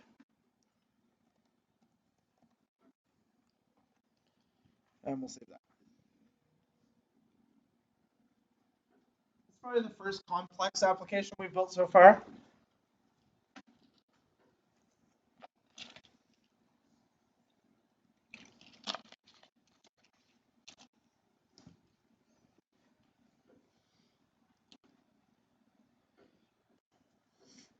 Because our nav is going to exist at the top of every page we go to, it makes sense for the nav to exist in another included piece, right? Because it's going to exist at the top, why don't we just put it right inside our header file and then it can just live there. Anywhere our header gets included, the nav will automatically be included. Next, after the reading week and after we do our midterm, we're going to create a notification system that instead of you navigating to notification and then having to link back, notification will exist at the top of every single page, which means if there is any notifications, you'll see them. If there isn't, you won't see them. So I'm going to Alt-Tab, or no, I'm not. I'm going to actually include this first. We're going to go to header.php, and right after the body tag, we're going to add a little inline PHP statement, include once underscore partials underscore nav.php. The benefit of setting the include directory is this exact thing. It doesn't matter where I call the include, it always knows it's coming from the includes directory. It's always an absolute reference point. I already added some nice styles in for you. Well, nice is relative, but there's a lot of orange. It's your pre-warning. You can change them. You know how to do styles. Did you guys learn Flexbox? Nice. You learn CSS grids? No? All right. Anybody still typing out? So if you jump to your browser, you can actually see some stuff now. Hit Control R. I lied. Go to right now we're on underscore config. We need to back that out. There we go. Normalizing paths. I haven't made these like fade in. See? Isn't that yeah? Nobody gives a shit. All right. Jump back to header. It is very orange. Apologize. So right now we're creating common visual components that you can see, right? Common header, a common nav bar. Eventually we're going to create like a cool little country thing, which is common, right? But this commonality doesn't have to exist with just functional, like with just visual components. We can also do it with functional components. So a functional component would be something like our connect that we literally add to the top of every single freaking page. What if we can make that much easier and just make it a function, right? Where we can just literally fire off the function. So this comes into play of creating this library of functions that help you. And I'll tell you right now, if you want to get quick bonus marks and things, create functions for repetitive actions. And I will definitely give you bonus marks because it shows you're thinking in that nice dry way. And I always want you to be thinking dry, right? Be dry. So we're going to create a functional component. And we're going to do this under our utilities.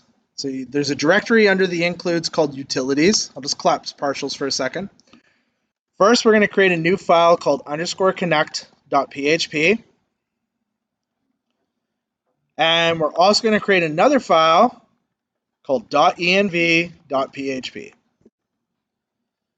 So .env.php will contain the environment variables for our local application, and _connect.php will contain a connection function that we're going to create.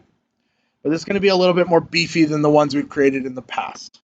Still just using MySQLi, but it will be a little bit beefier. So because I need to know that .env exists, because I require it, so first I'm going to create my PHP. I don't know why I did the other thing. There we go. Check if .env.php exists. If file exists, and to get to this file is a bit convoluted, we need to basically detect where we're currently located. So we're going to use dir name underscore file underscore underscore, sorry, underscore underscore file underscore underscore dot env.php.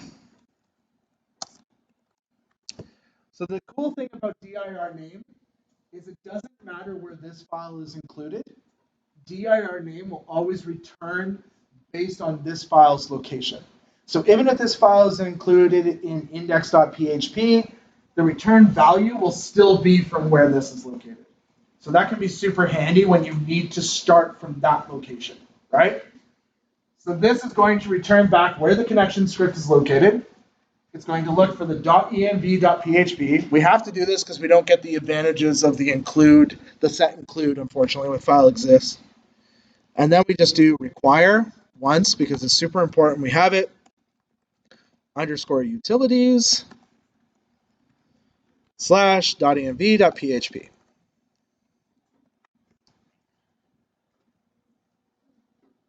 And incidentally, this works in every single language I've ever worked with. If an if condition only has one statement inside of it, you can actually get rid of the curly braces. I'm not going to do that because I don't want to confuse a bunch of you, but those of you guys that are like hardcore programmers, that's a super helpful hint. You can actually even write it all on one line, which is nice. Incidentally, you can do the same thing with for eaches and for loops as well. All right, so that gives us our file. Now we can write our first function to connect. Functional programming. Function. What's that from? Can't place it. I think it's a Kevin Smith thing. Function connect. This is our function that we're going to create. I love saying that word, function. This is our function we're going to create in PHP. PHP functions you signify by the word function. This can be whatever the heck you want this to be. Connect just made sense to me, so I called it connect. You can call it whatever you want. My connect.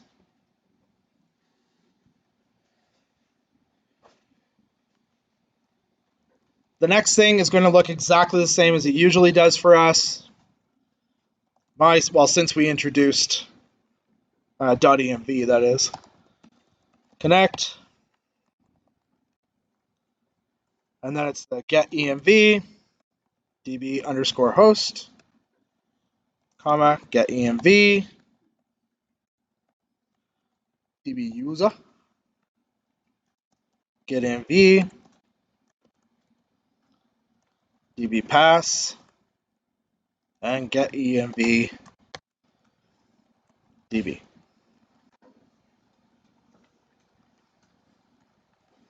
Because we're creating a function and we're not having to put this code at the top of every single page typed out, we can actually do a smart error check. And this will be helpful for you guys when you're deploying to Heroku, because we're actually going to spit out on the page if we have a MySQL error connecting to the database. So this should hopefully make things a little bit easier to resolve instead of having to look through the logs.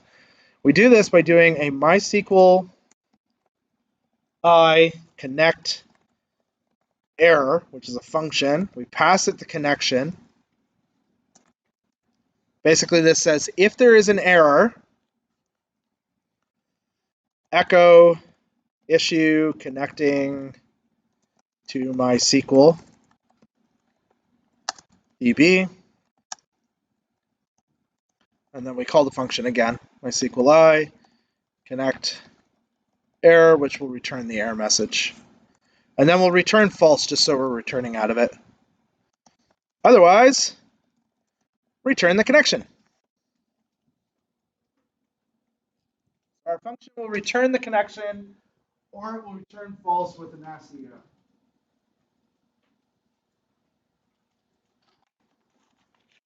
Once again, this is a write once, use everywhere, right? Take it with you. If you ever decide to switch over to object-oriented MySQL, you can. Or switching over to PDO, you would write the same stuff into here with PDO.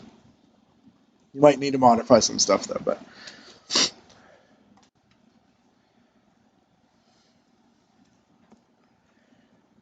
Because we connect in so many files, and this is really just a function at the end of the day, we can actually include this file within our header. We might as well. Because we're not actually connecting until we execute the function, right? So we're not doing unnecessary connections or anything like that. We're just passing around our function definition. That's what this thing is called, a function definition.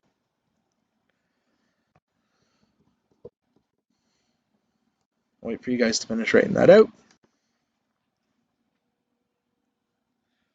Those of you who understand what to do, go ahead and add that into your underscore header.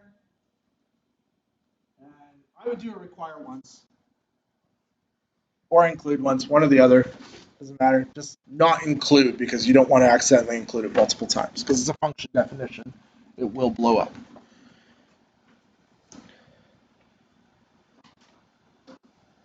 All right. Anybody still typing out that code? Yep. Okay.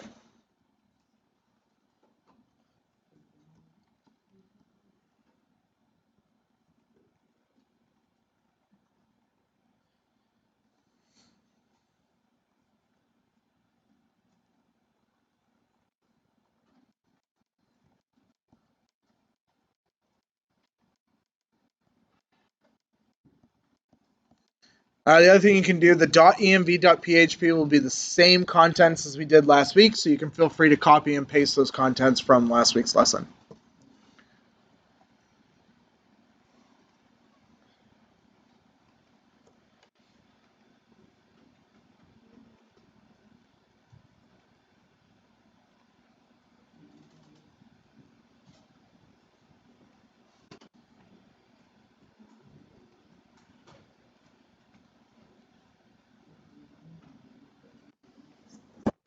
All right, we good? All right. So I'm going to go to header.php, and at the very top, very top, I'm going to include once or require once, either one works. Let's do require once because it's more important. Underscore utilities, because that's where it's located, underscore connect.php. And there we go. So now we have a connection at the top of every file, and anytime we need to connect to the database, we can just literally call connect. If you're going to create more functions, you could actually create like a library file and just put your functions in there and then include that at the top. Interesting story. When I first graduated Georgian College, I had a nice portfolio online, and this guy from this company called Vimian out of Oshawa contacted me and said, "Hey, I like your portfolio. I'd like you to come in for an interview." I was like, "All right." Going for an interview, and he's like, "We use PHP," and I'm like, "Cool, I fully know PHP." And he's like, "Yeah," he's like, "I want to do a technical test with you. I just want you to fix this one CSS thing." I was like, "Yeah, no worries." So he gives me his code base, and I'm loading his code. We're going on minute 5, and his code hasn't loaded into the IDE yet. I'm like, what the fuck is happening? And the reason is he had a functions file that he included at the beginning of every single file he ever used. And the IDE was exploding on it, trying to index it because it had over 15,000 lines. So every file he used, he included this 15,000 line function file with like 50% of it just deprecated code that he didn't even use anymore, but still included and wouldn't get rid of. I said, "Thank you very much," and I didn't return. That was it. I don't want to take over somebody's shitty code base. It was terrible. But yeah, it was bad. He had no interest in changing it or fixing it or making it better. He just wanted to use his 15,000 line function file. A little much.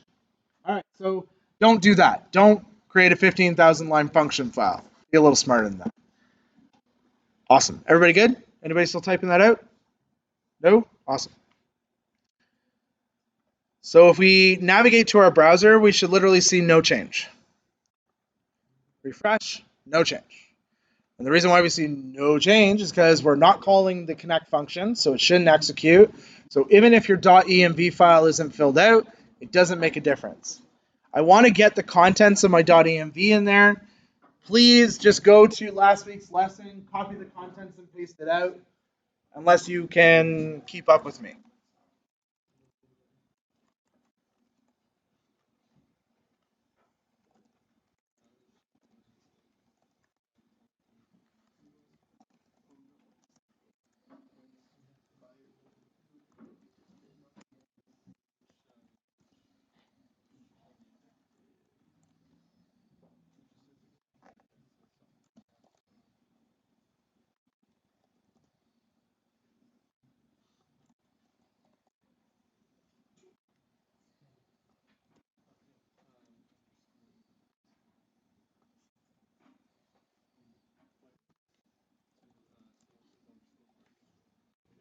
All right. User on broad, not root. I made my choice. All right. Like I said, just copy that your local host, or sorry, your .env.php file from last week. It's the same. There's no difference. Let's just make sure there's no difference. Yep. We didn't call the function, so we're good. All right. So one of the things that we talked about was include and how it has the ability to repeat, right?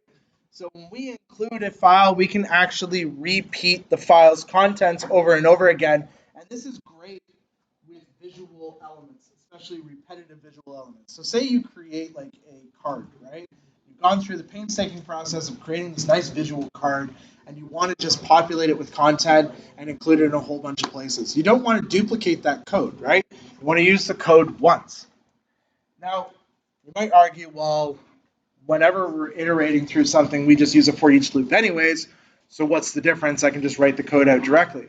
But what if you want to use the card somewhere else as well, not just in the same file, but in a totally different file in a different location? It's usually a good idea to create a partial because it's easier to maintain. Understanding this concept of partials will also help make working in React when you guys take your mean stack or MERN stack. It'll help understanding how React works with component-based programming a lot easier as well. So we're going to create a countries card, essentially. And in the countries index file, we're going to actually show the card for every country we have. But on the index page, our home page, we're going to create a featured country.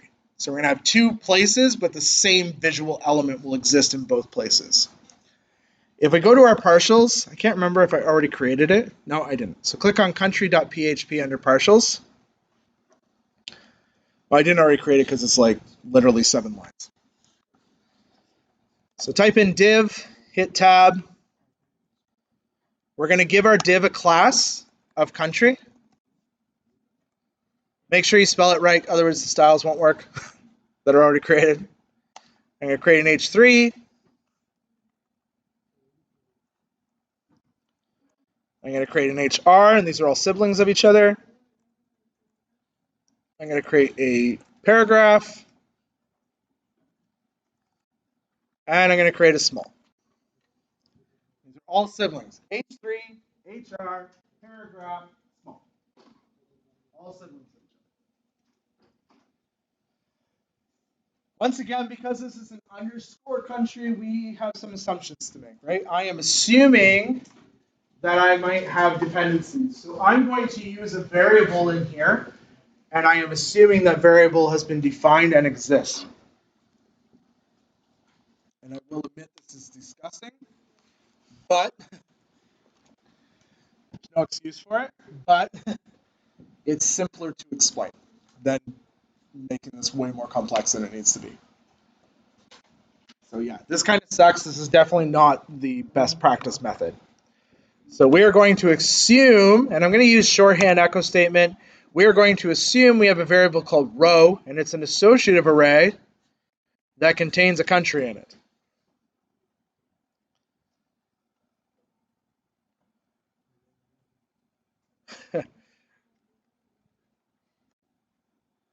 We're going to do the same thing with the paragraph here. Assume we have a row, and we're going to populate it with description. And then the same thing with the small. Oops.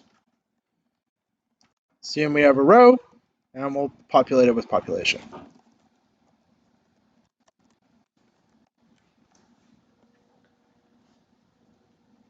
If you wanted to kind of handle this in a nicer way, you can use the PHP OR.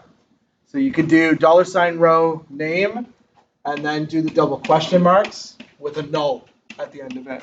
So basically what would happen is if row name wasn't defined, it would just populate it with null. That would help protect you from it exploding if the variable was missing. Otherwise, we'll just write shitty code for a minute.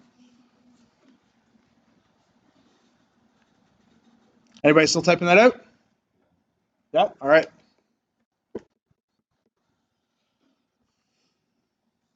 You were getting an error.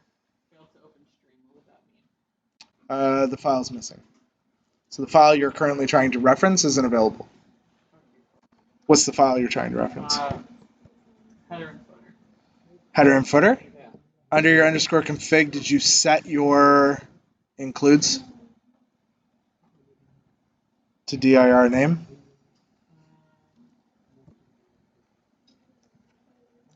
People are still writing here, so I can't flip over. No, but it's like path and application array. Yep. And path is equal to dir name file dot includes, underscore includes. Yeah, that's totally cool. So your reference to header, right, inside your index file should be underscore partials / underscore header.php. So likely that might be, you might have spelled partials wrong or missing the underscores or something like that. Underscore partials / underscore header.php. That's what it should be, yeah. That's what it is. You're 100% sure that you spelled partials right. Yes. Her header's not included. Yeah, She's so doing a stream. I did change my paths. I was just playing around with it. I did like do underscore includes before some of them. Just because some. Really? Yeah, something got weird about them, and it was not finding them, so I made it so that I would find them, and that's what I had to do. So your underscore, so your set includes should have dir name file / underscore includes as part of the path. You might need to put a trailing slash on yours just because you're on a Mac, which doesn't make a lot of sense now that I say it out loud. Anybody still typing that out? Okay, hold on just 1 second just to make sure everybody's got this. Config.php looks like this.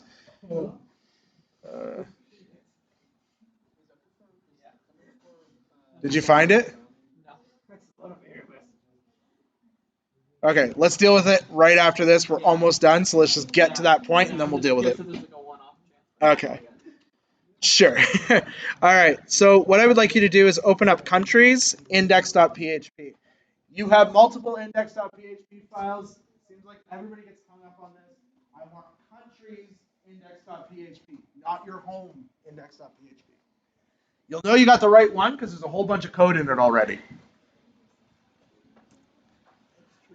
So the first, we're going to edit the code for the connection and fetch. Notice I've already included your config.php file for you. Your header's already in there. Because the config.php is in there and the header is in there, I have base path available to me already. I have the quick includes path available to me, but I also have my connection function available to me because the connect is inside the header.php. So the first thing I want to do is create a connection. So I'm going to do $con equals, and the way we call the function is connect with the parentheses.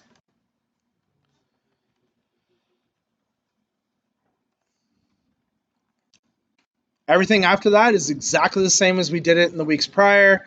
I want to get all of the countries, so I'm going to do result equals MySQLi, spelt with the correct letters, MySQLi query $con, and then the SQL itself. Did you find your goof? Awesome. Don't worry about the thing we were just talking about before. Ah, yeah. On Windows, not an issue. On Mac, big issue.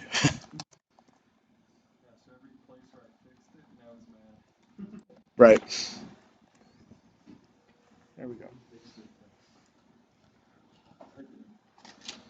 So that is simply retrieving all the countries, and then the MySQLi fetch all with the result MySQLi ASOC will actually return back. That should be rows, not row. Just realize that. That will return back all of the rows in an array, each row as a associative array. And in case you forget, associative arrays are arrays that are indexed instead of by numbers, they're indexed by keys, right? Does that become easier to grasp, that concept of what an associative array is? Or is it still kind of a bit fuzzy? It's not numbers, it's words.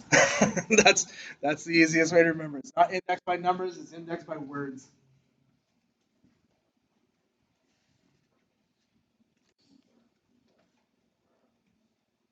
This isn't even the worst of it. You guys have like how many more languages to learn before you're done your course?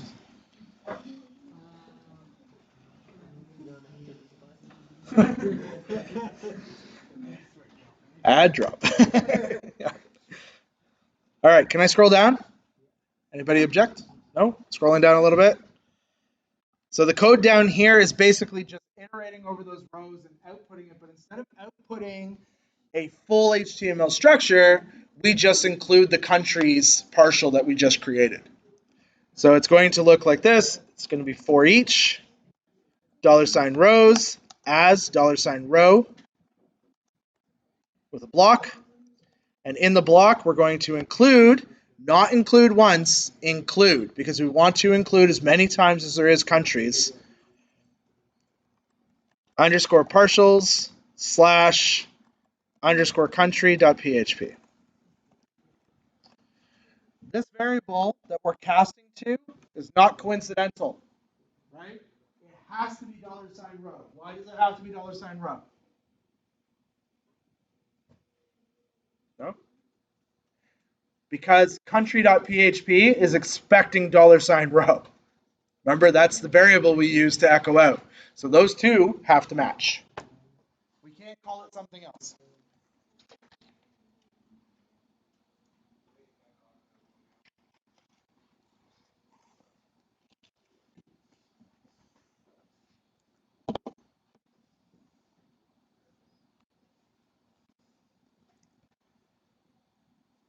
So as long as your code isn't busting, if you navigate over to your browser and click on countries, you should see a nice array of cards. I mean, as nice as it gets for my design skills, which are not good.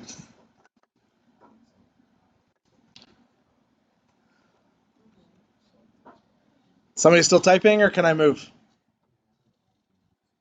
Typing? Still typing? All right.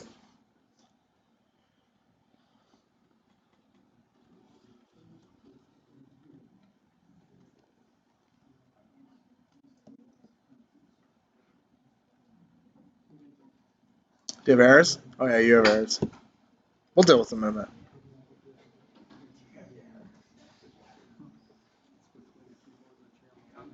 Pepcac error? Oh, is that what you call it? We used to call it Pepcac error. Yeah. All right. Anybody still typing? Awesome. I'm going to Alt-Tab over. Control R. I'm not getting anything, but that's because I'm not on the right page. Countries should look like this. Yay! Boys, what? What? Go down to Australia, dangerous bugs, okay?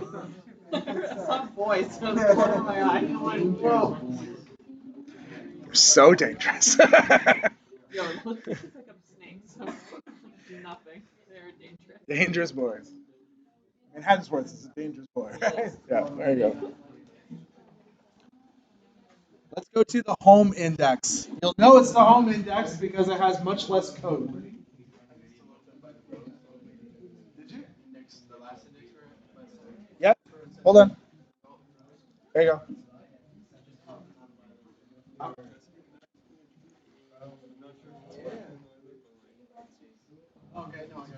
You did? Okay.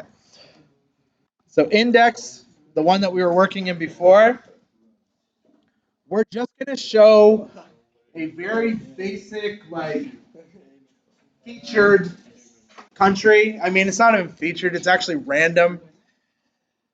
So let's code that. That's going to look like this. So in between the header and the footer, we'll add a chunk of PHP. So a nice little block. First thing we'll do is connect with our wonderful connect function. Yay, connect function. Then we'll do a result equals MySQL I query $con and then a crazy query you've never seen before. Select star from countries. Have you guys done order by inside your SQL class yet? Yay! Order by, but you probably haven't done this one. Rand. So we'll literally randomly order your results. Limit 1, which will return back 1 result. So every time this runs, we will get a different random row. $row equals MySQL I, spelled with the letters that need to be there. Nope, fetch. Go home. ASOC, $result. There we go. Easy problem. Somebody set this cloud to evil.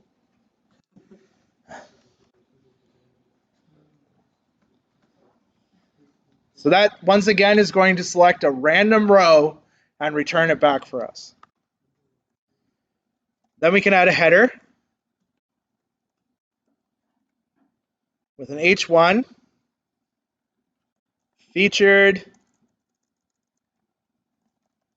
country, dash, and I mean, just for some pizzazz, we'll echo out $row, name. And once again, row is intentional because we want to make sure it's the variable that was defined, the variable that's referenced inside our country partial.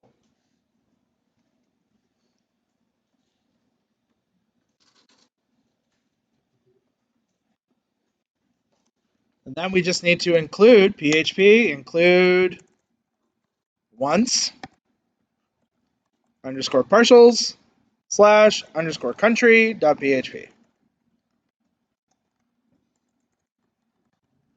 And that's it. That's everything.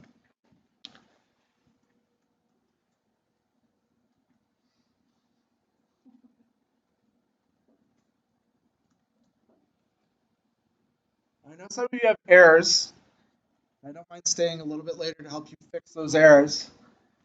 But I feel like it's super important that we push this to GitHub. So you guys have done that another time. Do you agree?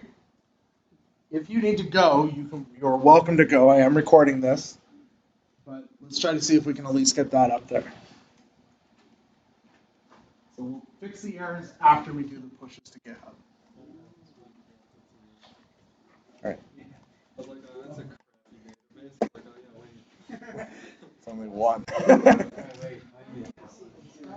Refresh your page. You get a different country every time. You only have one country in there. No, I got more than one. I was just saying, like, Do we have to create a new welcome to Jungle Land. We will be. Just wait for that. All right. Anybody still typing this out before I switch? Marshall, you still typing it out? Okay.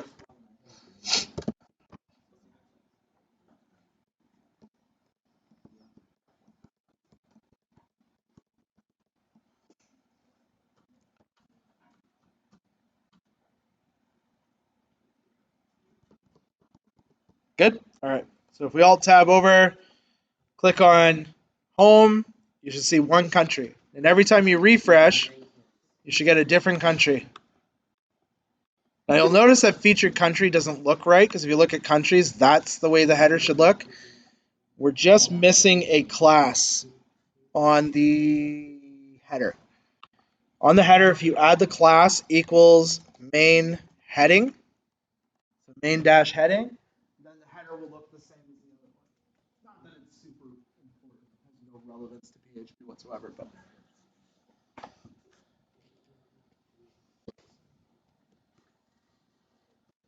Once you've done that, you can Alt-Tab back to your browser, and all I did was add a heading, Harshal. Just this thing. Right here, dude.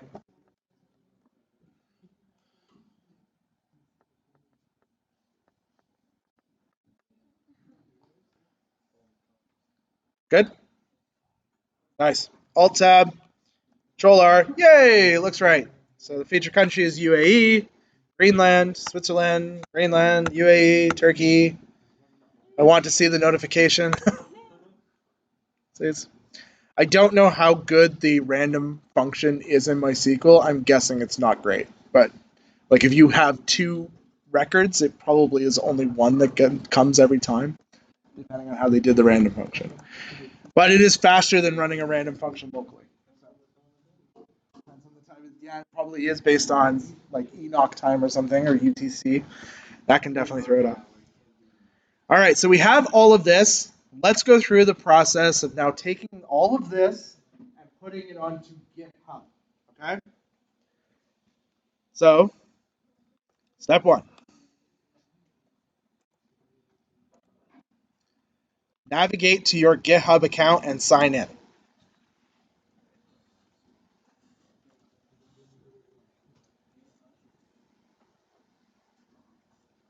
Not to your GitHub repository, just to your GitHub account.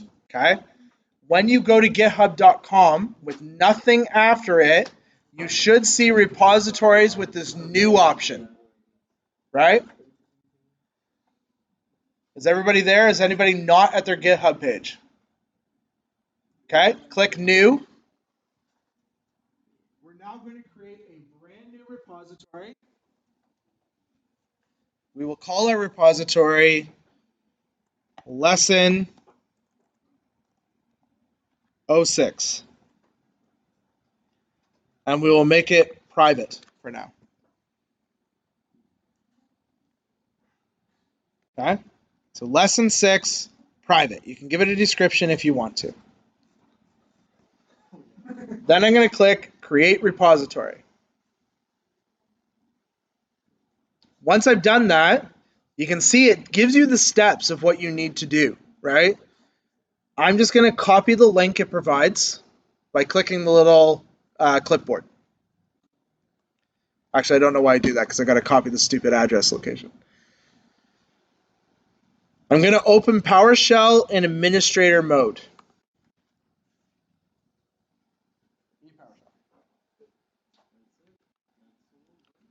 I'm going to go CD space. Then I'm going to click on my W little icon on the bottom. Choose my www directory. I'm going to go to comp 1006. Double click on lesson 6. And you know what? Why don't we just make it right directly to the normalizing so we're not taking everything. So I'll go into examples and go into normalizing paths. So this is the only thing we're deploying. Just the normalizing path stuff. I'll click up in the path bar and copy the path. So I'm in my www directory in my lesson 6 folder under examples, normalizing paths. I only want this content to be pushed up to my Git repo. Are we good? Does everybody have that copied? Anybody not copied it yet?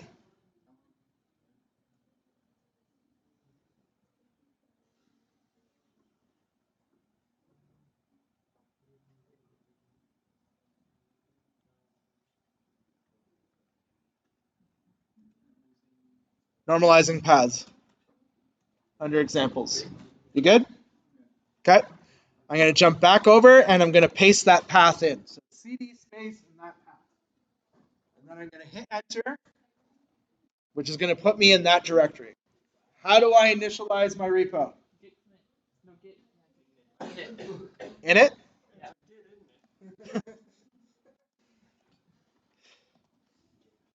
Get in it. There you go. It will say initialize empty Git repository. If you have errors, I don't know, maybe you missed last week. You should not have errors from this. The only way you have errors is if you don't have Git. Do you have errors? Okay. Let's hear.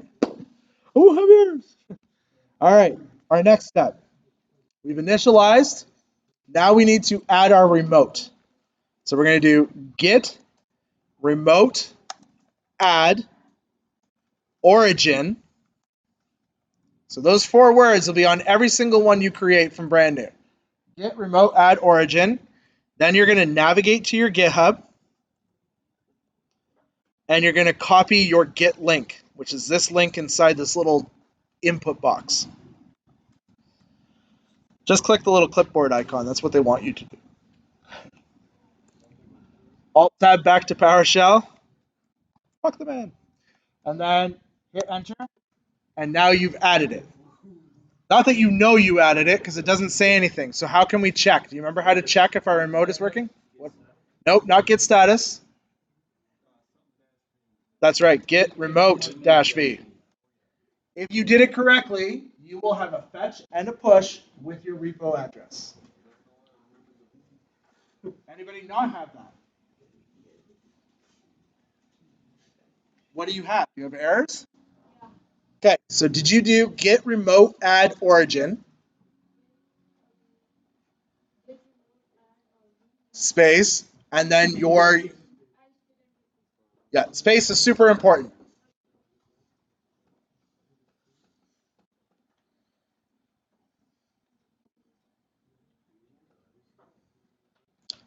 So all this has done so far is basically take our Git repository and set it as our configuration, as our remote. That's all that's happened. We haven't actually connected to Git. We haven't done any of that stuff. And if this is the first time you're connecting to Git, it's actually going to prompt you to verify that everything is okay. The way we can kind of force that to happen, we'll do a Git fetch. What Git fetch will do, it'll pull down the current location of the Git head. It'll pull down any branches that have been defined in GitHub, all that information. But the big thing it will do is if you haven't approved Git, it will actually throw up that login screen and you'll have to log in. All right, am I good to clear my screen? Does anybody not want me to clear my screen? Okay. Control L to clear screen. So, how do I check this current status of my video? It's been a long ass day. All right. Git status. Look at all the things that I have to do, right? So, what's my first step to get those in there? That's right. Git add dot. No. Yep. Git commit. What's the very important flag? -m, and then we give it a message in quotes. Init git. When you hit enter, you should see that you have at least 10 files changed with 211 insertions. The 211 insertions is relative to what? Lines we've created, right?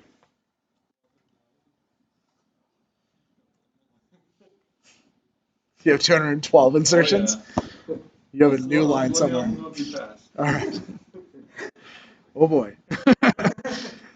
So we've Git added, we've Git committed, and normally, if this was just like we had already set up our repo and everything, we would do a Git pull. But because this is brand new, and our code on our local system is like, that's the one, we want to basically just push it up.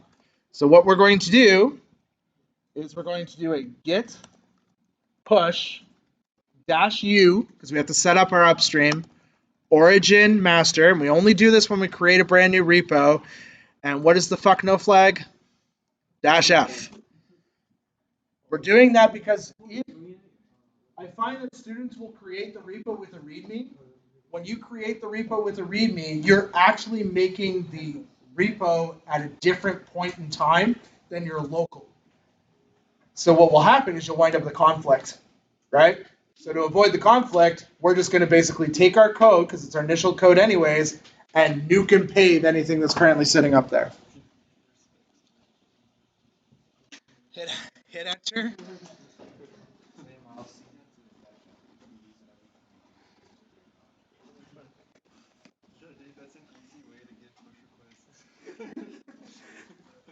Force push all your code. Yeah. Always dash out. How can I make my project members hate me? Dash F, dash F. Dash mix. Dash fantastic. Yeah. All right, so we've set it. So if everything is good, you should see that it compressed your objects, wrote the objects, sent it all up to GitHub. Everything is golden. Does anybody have errors or fatal? You have a fatal. Okay. Okay, so that usually means if you have failed to push, do a git status. Do you have green or red?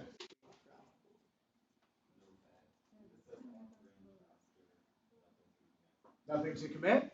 So then likely your code has actually gone up, so it's in commit. So then you need to do a git push -u origin master -f. You have to force push it, is basically what's happening. I think you might have missed the -f. Because basically what it's trying to tell you is that your online repo is different than your current.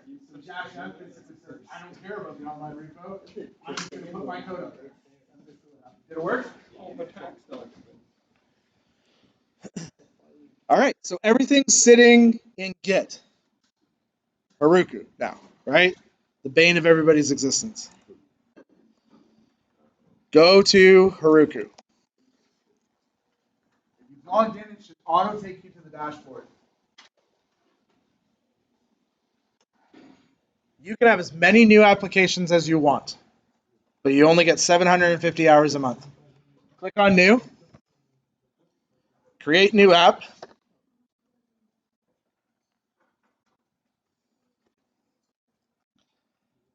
Which, incidentally, if you create an app that opens a link from another one of your apps, that counts as 2. Just so you're aware. So you could technically use 2 every time. App name, I don't care. Comp 1006, some shit, lesson 6. Yeah, I was able to steal lesson 6. Were you really? Yeah, content 1006 lesson 6. That's nice. There we go. I mean, you have an open app button here. It's not like you have to remember the URL. Oh, by the way, the logs. More, view logs. Super handy. Makes your life a lot easier. All right. Turn on GitHub. just tick a little. Click search.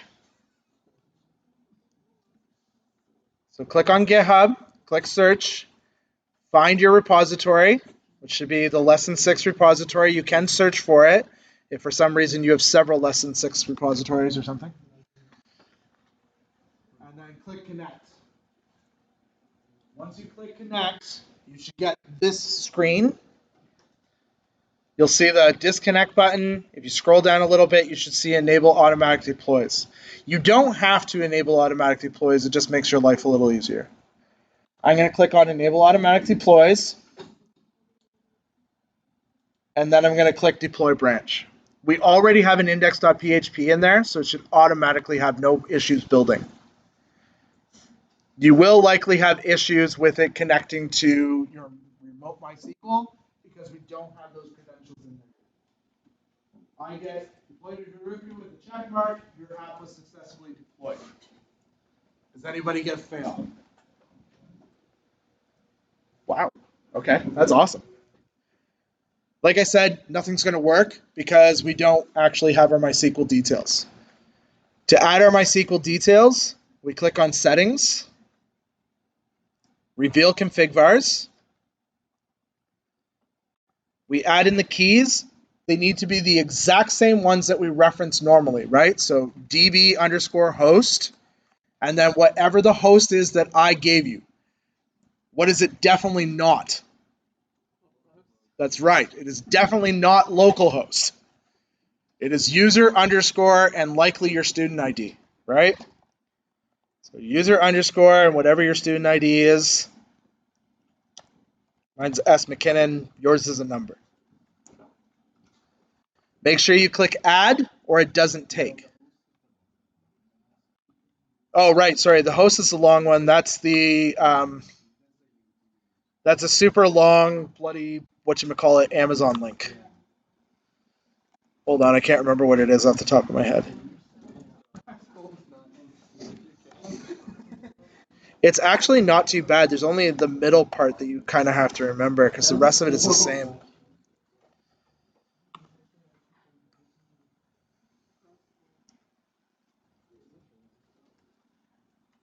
Come on, Amazon, load up. Databases.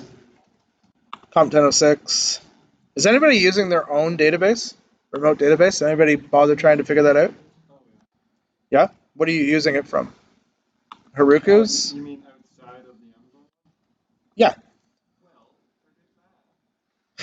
Well, I have heard it is, and using the database, I'm like, oh, I know database. That's not what I meant. Did anybody roll their own database? If you have a credit card, rolling your own database on Heroku is really easy. Yeah, you just do the clear DB. Ah. You went this, I just like signed up for it anyway. So just It's a credit card, you're like, You need my SIN number too? Oh, my address. Okay. Get yourself $5 Visa gift card, you get yourself a bank account, and then that's your credit card for life. And sometimes you can enter it into the app store. Remember, you need those 3 little numbers on the back of the card. You Yeah. gotta have that in there, too. You send them to me all Expiry date. Yeah, also, what's your mom's maiden name? This is part of the survey. What was your first pet? What was your 3rd grade homeroom teacher's name? The worst is when they're case sensitive. I think it's really annoying. Because you forget whether or not you used capitals or not. All right, that's basically what the credentials look like. Yours will not be user S. McKinnon or DB S. McKinnon. I did have a student, not in this class, but in the Thursday class, have difficulties connecting to the MySQL database because they tried to enter my credentials. My credentials are not your credentials, so that doesn't work, right? And by the way, that is not my password. So. Crap I made up. Yeah. Is it really? I just went bang across the keys. All right, so once you've done that, if everything is good and your MySQL details are correct, you should be able to click Open App, and your app should work by all rights. Unless you got errors. Unless you have errors. All right. Shouldn't be blank. Let's see what mine looks like. Okay, maybe it is blank. Wait, where? Hold on. Let's see. Let's make sure there's an index file in there. The activity right now says you've just done it. Like you might have to do deploy again. Hold on. Let's look at the view logs. So if anything's happening, we can always go to view logs and it will tell us what the error is. Uncall error, call to undefined function config. That's not a good one. That's a bad one. That's likely the utilities function isn't including for whatever reason into Git. It's right there. No, it's not. It's under includes, under utilities, underscore connect.php. It's there. For whatever reason, it didn't deploy.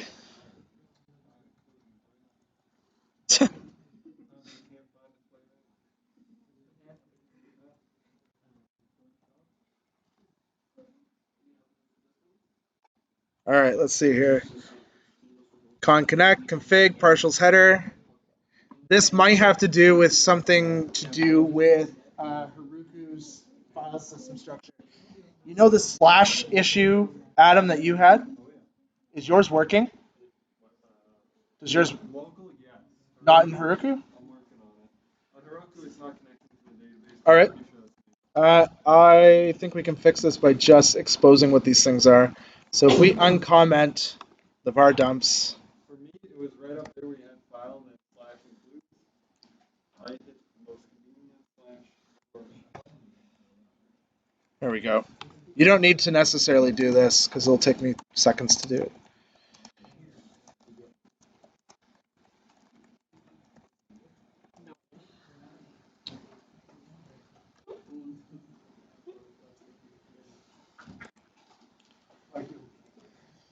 It half works.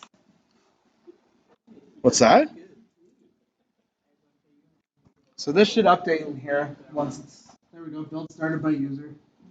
This log is super handy because when you make changes, it shows you as it builds. There we go. Everything's good. Build succeeded. Starting the process. Once you get state change from starting to up, your application is online. You can just refresh your application. There we go. Slash app. Wow, that's not good. That's a crappy location. So this might not work on remote. Is this a server root kind of deal?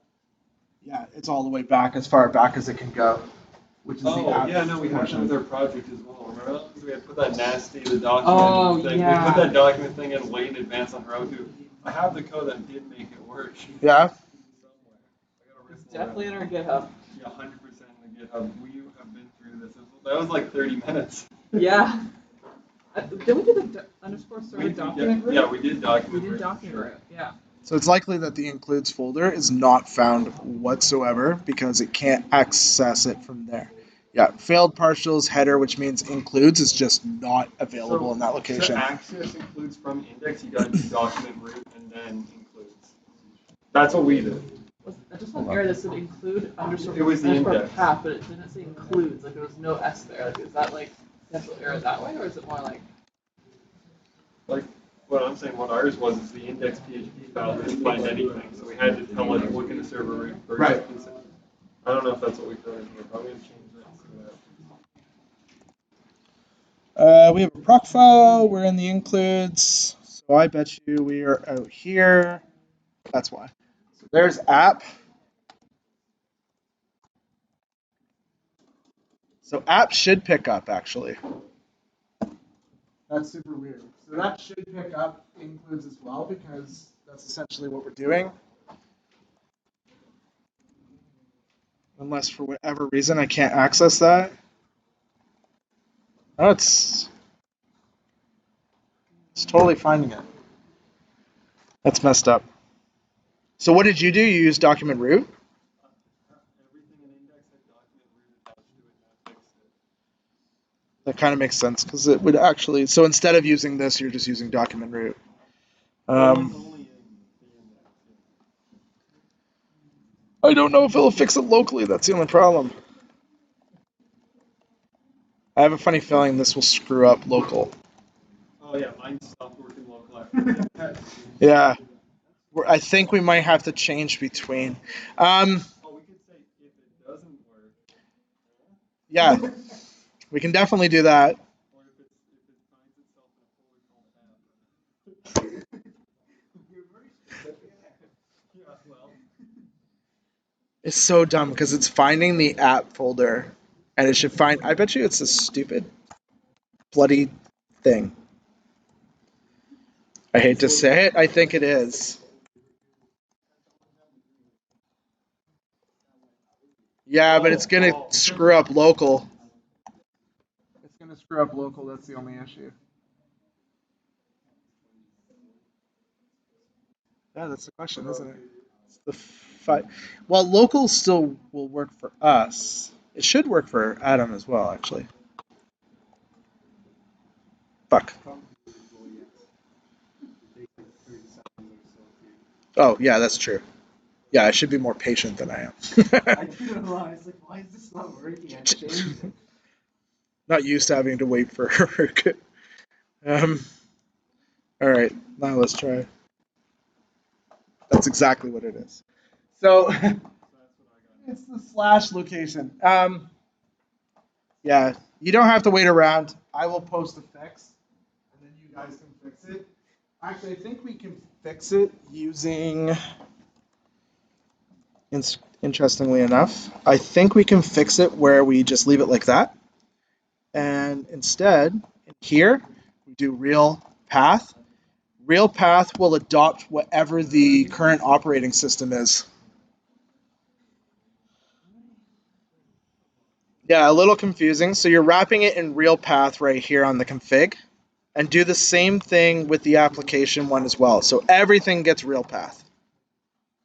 So here and here. And here, it will fix it. So what real path will do is it will create the actual path, but it'll use the operating system version of slashes. So if the slashes need to be forwards, it'll do forwards. If they need to be backwards, it'll do backwards. And that should fix that.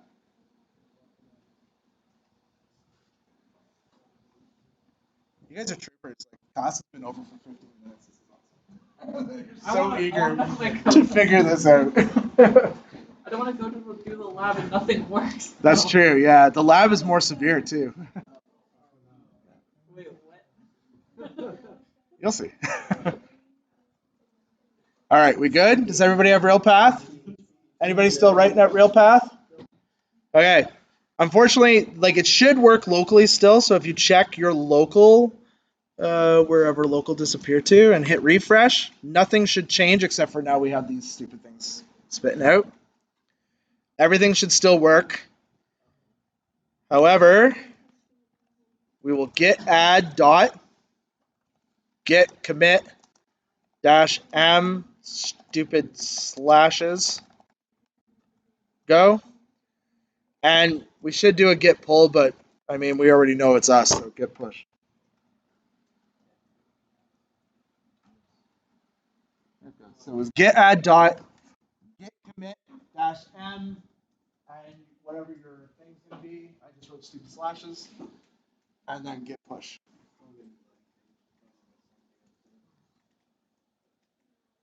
I don't know if this will fix this. I'm guessing. I'm like 90%, but now that you've got a blank page, 70% sure that it'll fix. All right, I'm gonna alt tab. It's still pushing. It may not have changed yet. Okay. Shit. It's probably because the slashes are still in the wrong direction. Yeah, that sucks. I mean, we could wrap real path with real path. No, you know what? Here's how we're going to fix this. Because Windows doesn't care, yours does care. All we need to do, let's, just because I don't feel like doing this, so we'll do function, normalize, slashes,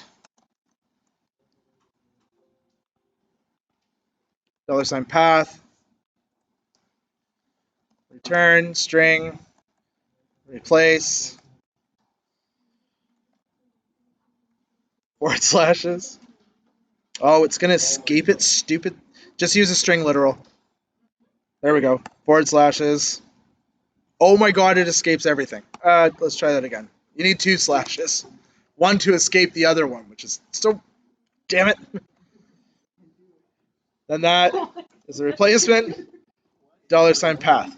Okay, we're looking through the path for any time there's a slash, and we're going to flip it out for the other way. So we're reversing the directions of the slashes. This is super gross. But it will work.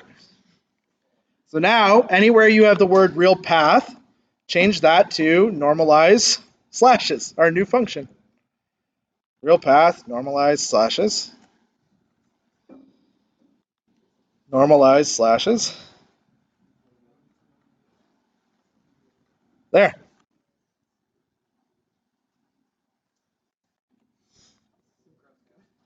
Oh yeah, this is super grody. Yeah. But crap like this you tend to have to deal with because you're developing in Windows and you're trying to deal with Unix slashes and they don't match up. I mean, Adam's using Mac, which is Unix based, and he's still having issues with the slashes. You'd probably be better off just to not do anything to the slashes whatsoever. Use them raw. Bareback them.